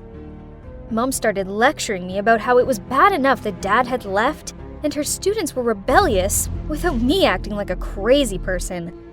Crazy person? She means the times when I copy the people I want to be? But that's my hobby. I inherited that passion from my father, a famous special effect makeup artist. The feeling whenever I successfully transform into someone else is awesome. And it also helps me feel connected to my dad, even though I haven't seen him in a long time. It all started when I was 13, and Dad helped me dress up as my fave idol for the school festival. Dad taught me how to analyze the character and practice the disguise. Bold eyeliner, smoky eyes, contouring, plus the bodycon outfits. I looked like a real CL from 2NE1. My friends loved my new look. So over the next few years, I masqueraded into many different people, including Lady Gaga, Avril Lavigne, Miley Cyrus, and Sia. The feeling that my makeup talent was that admired and anticipated was just really addictive. Hey, is it Billie Eilish this time? Why not Taylor Swift? I love her so much. I've always done whatever I want and always been exactly who I am. Wow, you got that spot on. Are you a shapeshifter or something? Needless to say, once I imitated someone, I made sure I got their gestures and mannerisms just right. My talent didn't stop at awesome makeup. I was trying to collect things from my locker when a stampede of students raced past me and almost knocked me off my feet. Huh? Who was that strange and rather handsome guy they were chasing? Look at him swaggering. Does he think he's Donald Trump or something? That's Xander. He just transferred here. Keep your voice down, by the way. You don't want to annoy his fan base. Poof! I'm not afraid of those way too girly girls who go crazy for boys. Huh! No one scares you, do they, Evie? Now let's go have some granola. Leo may like boring granola, but no thanks. I'm having a hamburger and fried chicken. Billie Eilish is not the type to turn down delicious food for health freak nonsense. Oh, there's that obnoxious Xander again. But this time he's all over Kayla, the snooty hot girl from my class. A boy approached me asking to take a selfie with me, then suddenly I heard a scream. What do you think you're doing? I turned to see what was going on, and saw Kayla going ballistic at some poor girl who'd accidentally tripped over and fallen into Xander's lap. What on earth do you think you're doing? Take a look at yourself before trying to attract my man. Ugly doofus. How snobby. Did she think her beauty was that splendid to help her keep her man? But not with that empty head, girl. After a few days of research, I showed up at school looking just like Kayla. I'd perfected everything, from her blonde hair, makeup, clothes, walk, and voice.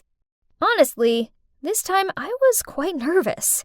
Dressing up as someone I actually knew was always extra scary, especially when her friends were walking over.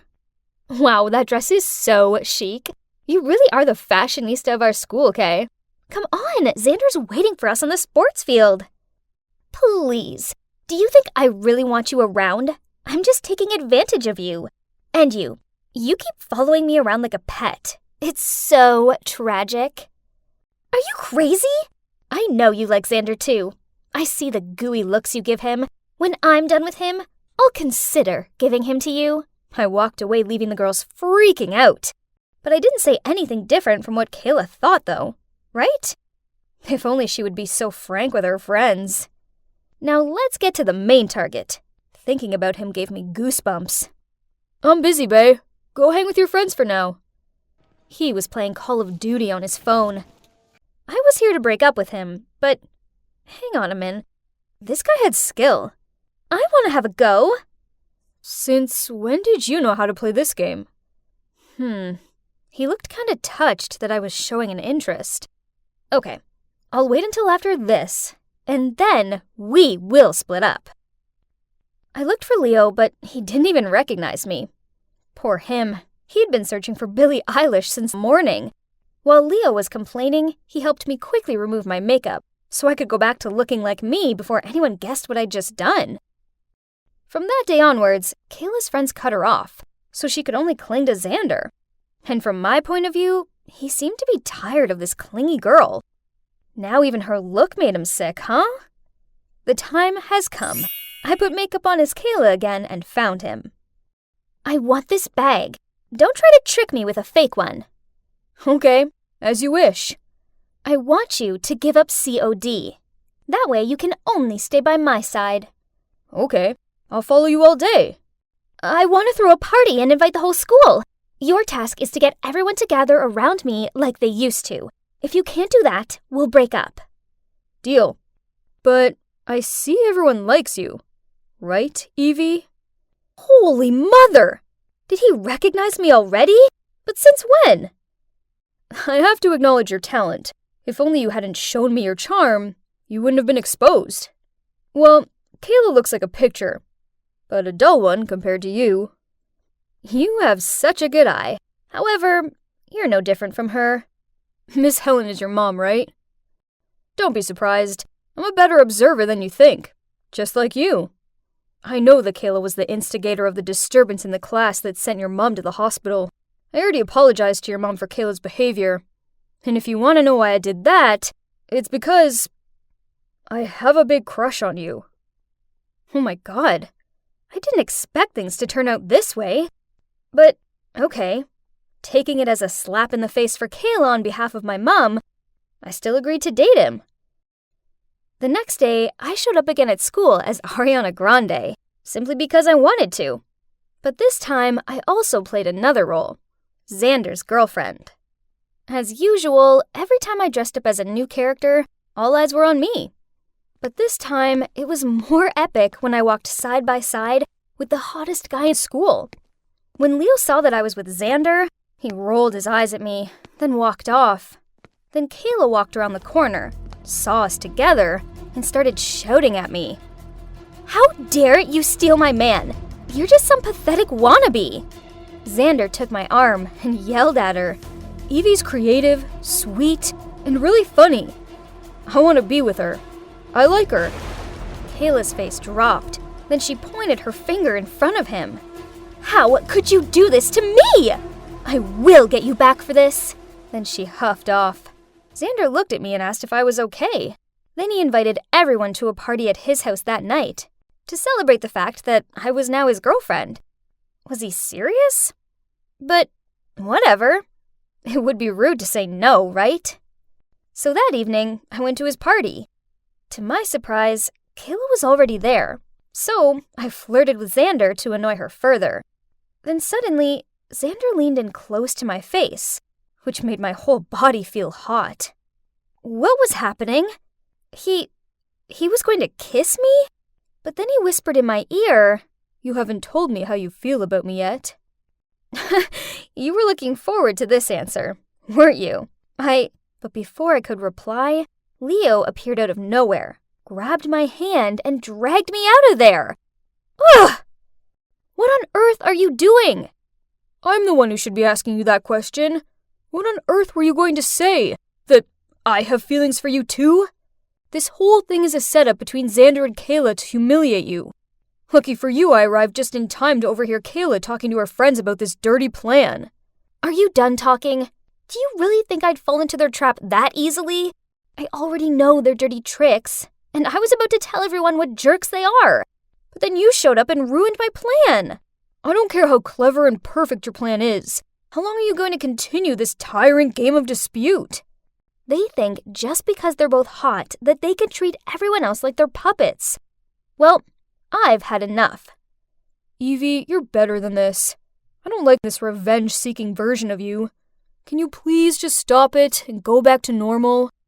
Leo walked away in a huff and left me out here alone in the street. I stormed home and took off my makeup. Why was Leo so mad at me? I did nothing wrong.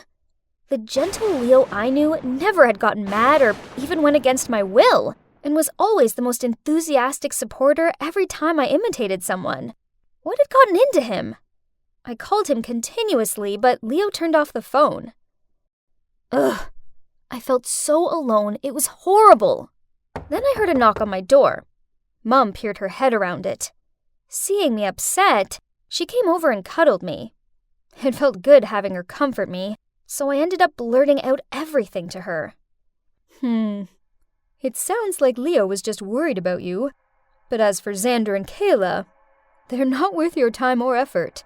Don't become someone you're not just to get revenge on people who don't deserve you. But suddenly, I heard rustling outside of my bedroom window. Then Leo poked his head through it. If you're not tired, then keep copying. You keep following me around like a pet.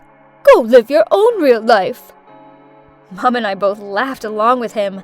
Then I hugged Leo and told him I was sorry.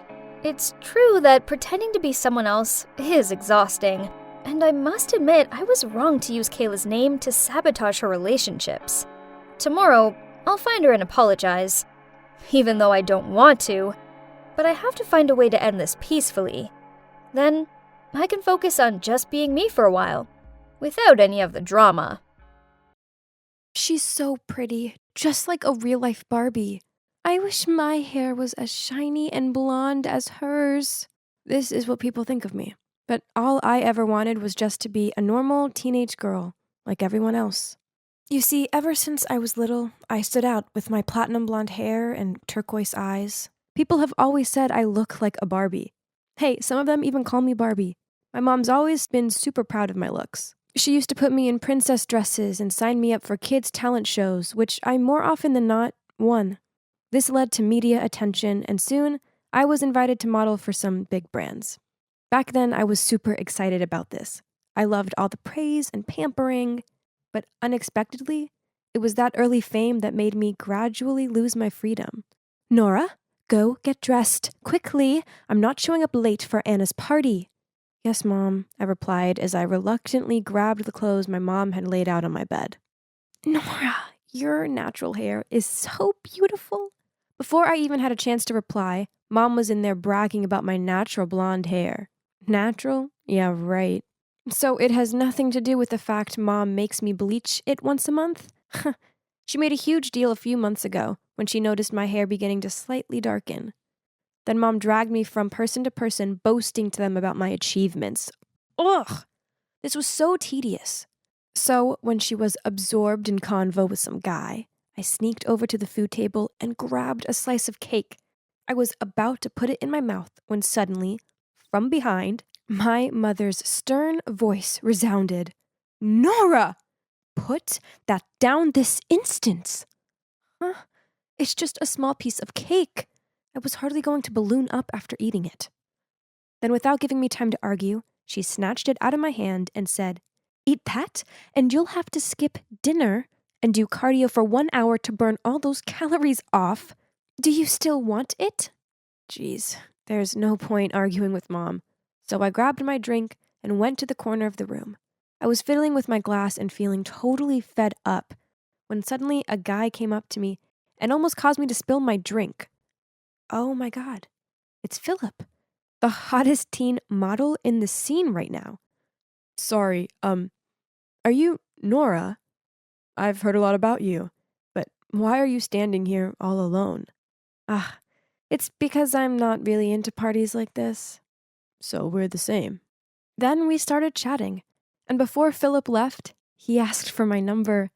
After that, he texted me every evening. Talking to him was so much fun. He was just so sweet and thoughtful, and he always sent me the funniest memes. How cute! One day, while we were chatting, he texted me, Can I invite you to dinner? Let's say tomorrow evening. Was he asking me out on a date? Yay! But I had to ask Mom's permission first. Mom, do you remember Philip, who we met at Anna's birthday party? Can I go to dinner with him tomorrow? Sure, I'll drive you there. No need, Mom. Philip will pick me up. No, I said I'll take you. No matter what I said, Mom still insisted, and if I didn't follow, she wouldn't let me go. Jeez. This was a date, not a fashion show that required a manager. The next evening, as soon as I walked down the stairs, my mom was at it again. Oh my, what are you wearing? Before I had a chance to reply, Mom pulled me into my room, took out a bodycon dress, and said, You put so much effort into looking this way, so you may as well flaunt it. Besides, dating this boy could bring business deals for us. Gosh, I get it now. All this was just about fame and money. There Philip was. I quickly fixed my hair, then I confidently walked towards him. But when I had just sat down, before I could even greet him, out of nowhere my mother appeared and asked the waiter to arrange another chair for her. Philip gave me this bewildered look, but I didn't know what was going on either. Mom, what are you doing? We've always been together. You don't mind if I sit here, do you? No, not at all. Philip smiled awkwardly. Ugh, this was so embarrassing. When the waiter appeared with the menus, I was actually glad of the distraction. But, oh no, I didn't even have the chance to open the menu, but Mom had already finished ordering for us both. Grilled salmon with salad and no dressing. Ugh, how boring. Oh, but it gets worse. During dinner, my mom kept asking Philip questions like, "What do your parents do?" "Oh, they only run a small business. I thought they were the presidents of a corporation or something." It's unbearable. Stop it. It's none of your business. I was just asking. A flustered-looking Philip made up some excuse about having to do something. Then he left. That's it. Thanks to my mom, my first date completely failed. Frustrated, I left right after he did. I didn't say a word to Mom for the whole journey home. Things didn't end there, though. When we arrived home, she kept nagging about how I shouldn't hang out with Philip, as he wouldn't be of any use to my career. Don't you think you're being too much? I can date whoever I want to. You know what? I don't want you to be my manager anymore, and I'll be moving out on my own. Then I rushed back to my room and started packing. Honey, I was just worried about you. I'm sorry, she said and hugged me while sobbing. Please, don't leave me like your dad did. I can't live without you. Hearing that, my heart fell. She was right. Ever since Dad left, there was only her taking care of and loving me. She's a bit tough and over-controlling, yet she meant well, right? I texted Philip a few times to apologize, but he didn't reply. Nora, look straight. Nora, where has your charisma gone? Let's take a short break. What's going on? You seem distracted today. I sighed and started telling Eleanor about my date with Philip. Gosh, your mom's a total control freak. You need to be strong and stand up against her to win your freedom. Well, of course I wanted freedom, but where should I start? Suddenly my phone beeped and stopped my train of thoughts. It was Mom. Honey, Anna's sick, so I'm staying at hers tonight. Dinner's in the fridge, and don't forget to go on the treadmill an hour before bed. Love you. Yay! Tonight I'd be free and do whatever I want, so suddenly I came up with a brilliant idea. Yes, I was going to have a slumber party. Eleanor suggested we should order pizzas, and of course everyone excitedly agreed. So good. Suddenly, the door opened. My eyes widened in horror when I saw that it was my mom, and oh boy, she looked furious. Nora, what on earth are you doing? And you can guess the rest. She made all my friends leave, and worse, she forced me to wake up at 5 a.m. to work out. All this just because of a bite of pizza. Eleanor was right. I needed to put a stop to this by finally standing up to her. This is unbearable. So, as a stress reliever the next day, I decided to do something I always wanted. Wow, it's so cute. I know, right? It feels good to do what I want for a change. Nora, why are you here? How come you didn't answer any of my calls? Startled, I turned around to see my mother standing there glaring at me. I quickly covered the tattoo on my wrist with my other hand, but it was too late. Nora, how dare you get a tattoo without my permission? Get back in there and get it removed right away. No, Mom. My body, my choice. From now on, I'll make decisions about my own life. Everyone on the street stopped to look at us. Seeing that, Mom just glared at Eleanor, then dragged me over to the car. But how did she know I was at the tattoo studio? Right at that moment, my phone buzzed with an unknown AirTag device nearby. Wait, could it be? I quickly checked my stuff and oh my God, it's true. Mom had stuck an AirTag into a hidden corner of my bag. Why did you attach an AirTag to my bag? So I'm aware when you do stupid things like tarnishing your body with some awful tattoo. As soon as possible, you're getting it removed. I'm 18. I can do what I want. Eleanor was right. You just want to turn me into a puppet to control. I knew it. Nora, I forbid you to hang out with that girl ever again. She's jealous of you and wants to ruin your career. She just wanted to help me. Your behavior isn't acceptable. And she pulled me into my room and locked the door. You can stay there until you see sense. I banged on the door and shouted till my voice was hoarse, but it was no use. 3 days passed. Mom still brought me food, but she refused to let me out. Oh no. Did she want to keep me here forever? I hurriedly called Eleanor for help, but it didn't work. Why didn't she answer the phone? Then suddenly I saw an article reporting that a model had spoken up about how Eleanor had been tricking her to steal her vedette spot for a famous designer's upcoming show. And that model was me? Impossible. That did not happen at all. And I have not been in contact with the press. Then a thought crossed my mind. Mom? That's right. As my manager, she must have said this to the media to defame Eleanor. Meanwhile, Eleanor must think it was me who did all this. Ugh, no wonder she was ignoring my calls. Angry and disappointed with Mom's behavior, I decided to confide in my Twitter. Unexpectedly, after only 20 minutes, my post was shared quickly and the hashtag #RescueNora was at the top of the search.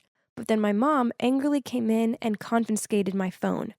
Don't expect someone to come here and save you.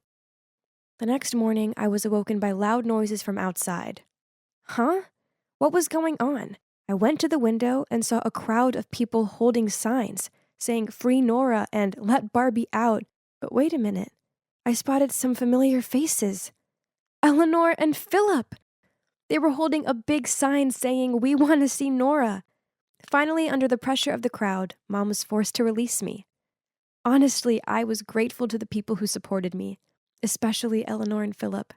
Thanks to them, I dared to finally break my mom's unreasonable control and grip and be myself. So, I decided to move into my own place. As for my mom, I want to forgive her, but it's hard. I just hope she realizes what she did was wrong. Then we can try to rebuild our relationship. Oh, and one more thing. From now on, I won't bleach my hair, just to get doll hair like before. I decided to keep my natural hair color. It may affect my modeling career, but so what? It's my natural hair, and I like it. Anyway, as you can see, life's good, as I have my BFF Eleanor and my boyfriend Philip by my side. Hi there, I'm Flora, Portside High School cheerleading captain and beauty pageant queen.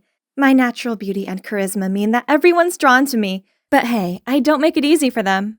I only allow a select few to get close to me, as I can't be seen associating with just anyone. Only my classmate Nina is pretty enough to have the coveted position of my BFF. Birds of a feather flock together, right? My high school life was perfect. But then, in the space of one day, that all changed. The principal, Mrs. Harrington, told me that due to my cheerleading abilities, I'd won a scholarship to the ACL Academy, a boarding school for the athletically gifted, and I was leaving today. Huh? This made no sense. I mean, I don't even do sports. I rushed straight home to discuss it with my mom and found her sitting on the couch surrounded by a load of shopping bags. Yep, she'd already spent the scholarship money before I'd even found out the news. I know Mom loves money, but how could she make such a huge decision about my life without discussing it with me first? Ugh.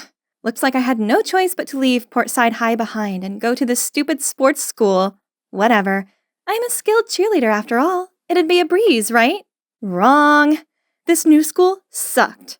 On my very first day here, I was woken up at 6 a.m. and forced to run 5 laps around the stadium. God, are these people superheroes or what? How are they able to run and laugh at the same time while I'm panting like crazy? I didn't have time to catch my breath when the teacher made us move to the gym to lift weights. After 3 hours in the hellish gym, I barely had time to digest my lunch before they steered me into the volleyball court. Yep, that's the sport Mom had registered me for. Ugh, this stupid sport. Finally, nighttime arrived, and I managed to crawl my aching body back to my dorm. God save me from this living nightmare. Suddenly, the door opened, and in stepped my 3 roomies, aka my volleyball teammates. Honestly, I don't even know if I could call them girls or not. One has super short cropped bangs, one doesn't say much and shuffles more than walks, and one wears clothes so baggy they resemble a tent. Obviously, I'm way out of their league. And you know what they all have in common? They're always sweaty. So gross. Come to think of it, I have to go take a shower ASAP. Otherwise, I might turn into one of them. Fresh out of the shower, I called Nina and blurted out how exhausted I was and how much I missed our school. Poor you. You must be so tired. Oh, by the way, I have some amazing news to tell you. There's a city beauty pageant coming up, and I'm representing the school. What? But I won the school beauty contest. Yeah, you did. But you don't attend Portside High anymore, so seeing as I came second, they've given me the spot. Too bad, as you definitely would have won. What? How unfair! I was still in shock when the dorm supervisor stormed in and took away my phone. Yeah, I forgot to mention. This school even has a strict 10 p.m. phones away and lights off rule. It's all because they believe health is the most precious thing for an athlete. I tossed and turned all night. This beauty pageant was massive, and there's no way I could miss it. But I'm not at Portside High anymore. Instead, I'm stuck in this dumb jock academy. If only I could get out of here. That's right. I have a brilliant idea. I need to get expelled. So, I decided to skip practice and go cause some havoc for 3 days straight. I poured paint into the pool, cut off the badminton strings, deflated all of the soccer balls, and of course, I made sure that the security cameras caught it all. And as expected, the principal eventually called me into his office. Yes, this was the moment I was waiting for. Soon I could pack and get out of here. Only the rest didn't exactly go to plan. If it had not been for Mrs. Harrington. 2 laps of frog jumps around the soccer field, now! What? Frog jumps? I hate those things! Why couldn't he just kick me out already? But wait, what does Mrs. Harrington have to do with this? After my punishment, I needed to vent. So, hugging my aching thighs, I called Nina to complain about my failed plan. And she just burst out laughing. Oh, Flora, those outdated tricks were never gonna work. You have to do something bold, like... Oh my god, Nina is a genius! The next night, following Nina's instructions, I sneaked out when everyone was asleep. That's right, I'm going to wake the whole school up with these firecrackers. I lit one in the dorm's backyard, then ran to hide behind the bushes. 3, 2, 1, and... silence. Huh? I went back to check and saw that it had gone out. What's wrong? Is this one broken?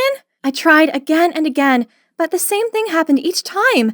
As if a ghost did it? Just the thought of it sent chills down my spine, so I sprinted right back to my room.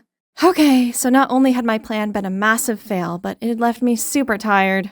Needless to say, this morning's run was not fun. Zombie alert! How come they look even more exhausted than me? Hey, have you guys heard about the doomed jock? He's the ghost in the dorm's backyard. Allegedly, he attended this academy years ago, and he exorcised himself to death right there in the dorm's backyard. So now, he haunts it. What was she talking about? Could it be the one who messed with me yesterday was the doomed jock? I couldn't just give up like that. I needed to figure out a way to get out of this awful place before this ghost got me. How about starting a fight? I heard that the fencing team and basketball team were the 2 toughest groups in the school. So, I sprayed paint on their fencing masks and punctured all of the basketballs, and left a fencing sword at the scene. Then I wrote both teams an anonymous letter. Sunday, 2 p.m., abandoned building near the back gate. When Sunday came, I hid in the abandoned house and waited for the 2 groups to arrive. Look at their tense faces. This was going to be fun. I quickly called the cops and then took advantage of the chaos to blend in with the feuding teams. I almost got punched in the face when, fortunately, the cops got there just in time, causing everyone to frantically flee the scene. I happily ran to a cop. It's me! I started this fight. But, to my surprise, the cop just asked if I was hurt. Then he hurriedly chased after the gang. Only then I realized that if I wanted to be caught, I had to do exactly what they did. Run away. Oh, man. I was staggering my way back to the dormitory, feeling deflated, when I spotted the fencing and basketball teams coming my way. Freaked out, I looked around for a place to hide, but there was only one car parked on the side of the road.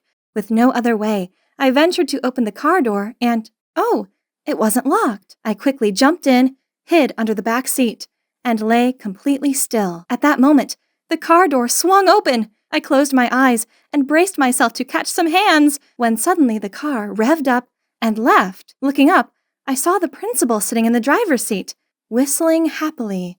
Oh, so it was his car. After a while, the car stopped in front of a bar in town. Didn't expect a serious man like him to go to such places. But wait, an underage student being caught by the principal here would surely get me expelled, right? With that in mind, I hurriedly followed him. But at the door, a security guard stopped me and asked for my ID card. I had no idea what to do when suddenly a strange guy appeared. Hey, cutie. Need an ID card? How about this? I'll lend you a fake ID to get in. In exchange, you must go out with me tonight. Sounds good, huh? Wow, I didn't plan on sticking around for long, as I would just get in, find the principal, and get caught right away anyway, so I nodded in agreement.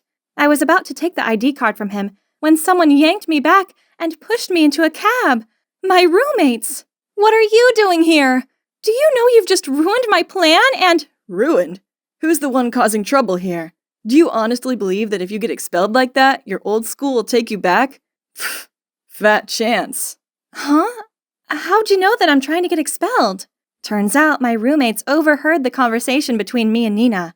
It was them who extinguished my firecrackers in the campus backyard, then made up the doomed jock ghost story to make me stay away from there.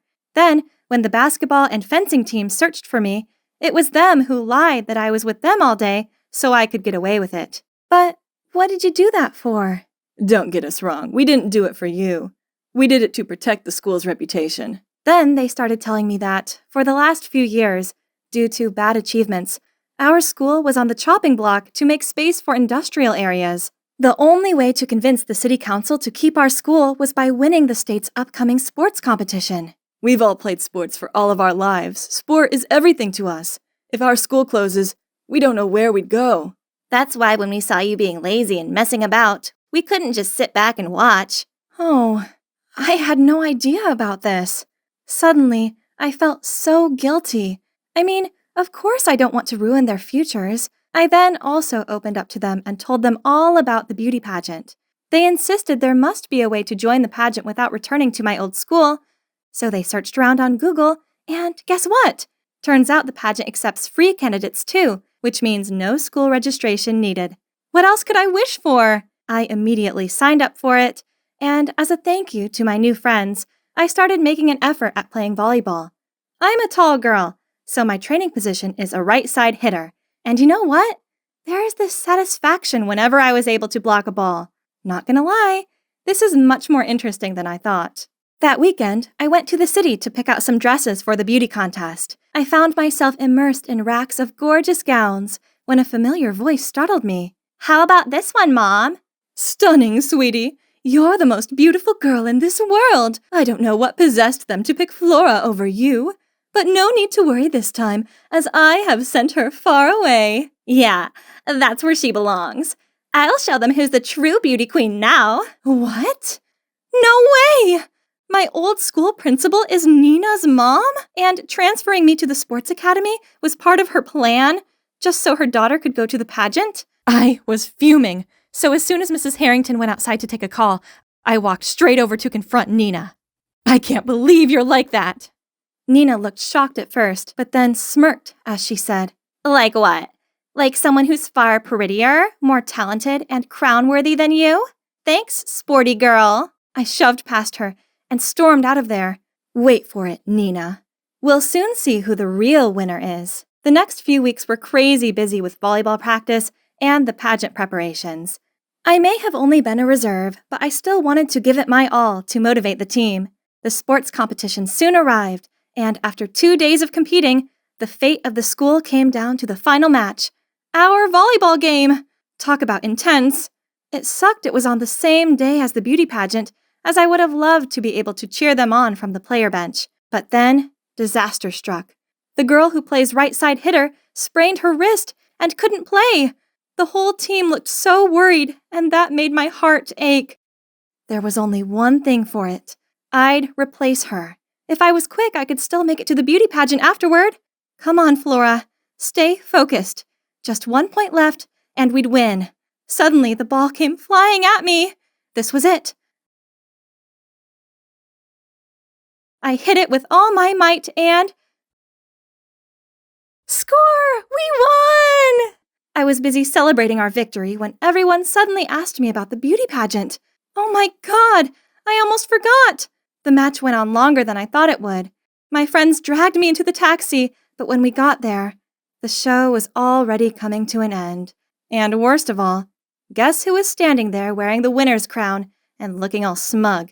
Yep, Nina. Did you come to congratulate me? Thanks, bestie. Oh, you guys must be Flora's new friends. That figures. How cute. Stop the act, Nina. Yes, they are my friends. They're not fake, and they're 1,000 times more interesting than you. Say whatever you want, but I'm a beauty queen now, and you're no longer at the same level as me. My friends started clenching their fists, so I quickly pulled them away before anything happened. Right at that time, an announcement came across the speaker. Attention, pageants! We've just discovered signs of voter fraud. Please stay inside the hall and await further confirmation. About 30 minutes later, the truth finally came out. Turns out, Nina's mom had paid for the voting texts. Needless to say, Nina had her crown taken off her immediately, and Mrs. Harrington also lost her principal job. What goes around comes around, right? As for me, I'm not bothered about beauty pageants anymore. Instead, I have a new hobby, volleyball. Turns out I'm pretty good at it, and who knows, I might even become a professional player. And you know what the best part of all this is? I now have true friends by my side who I know will be willing to help me anytime and anywhere.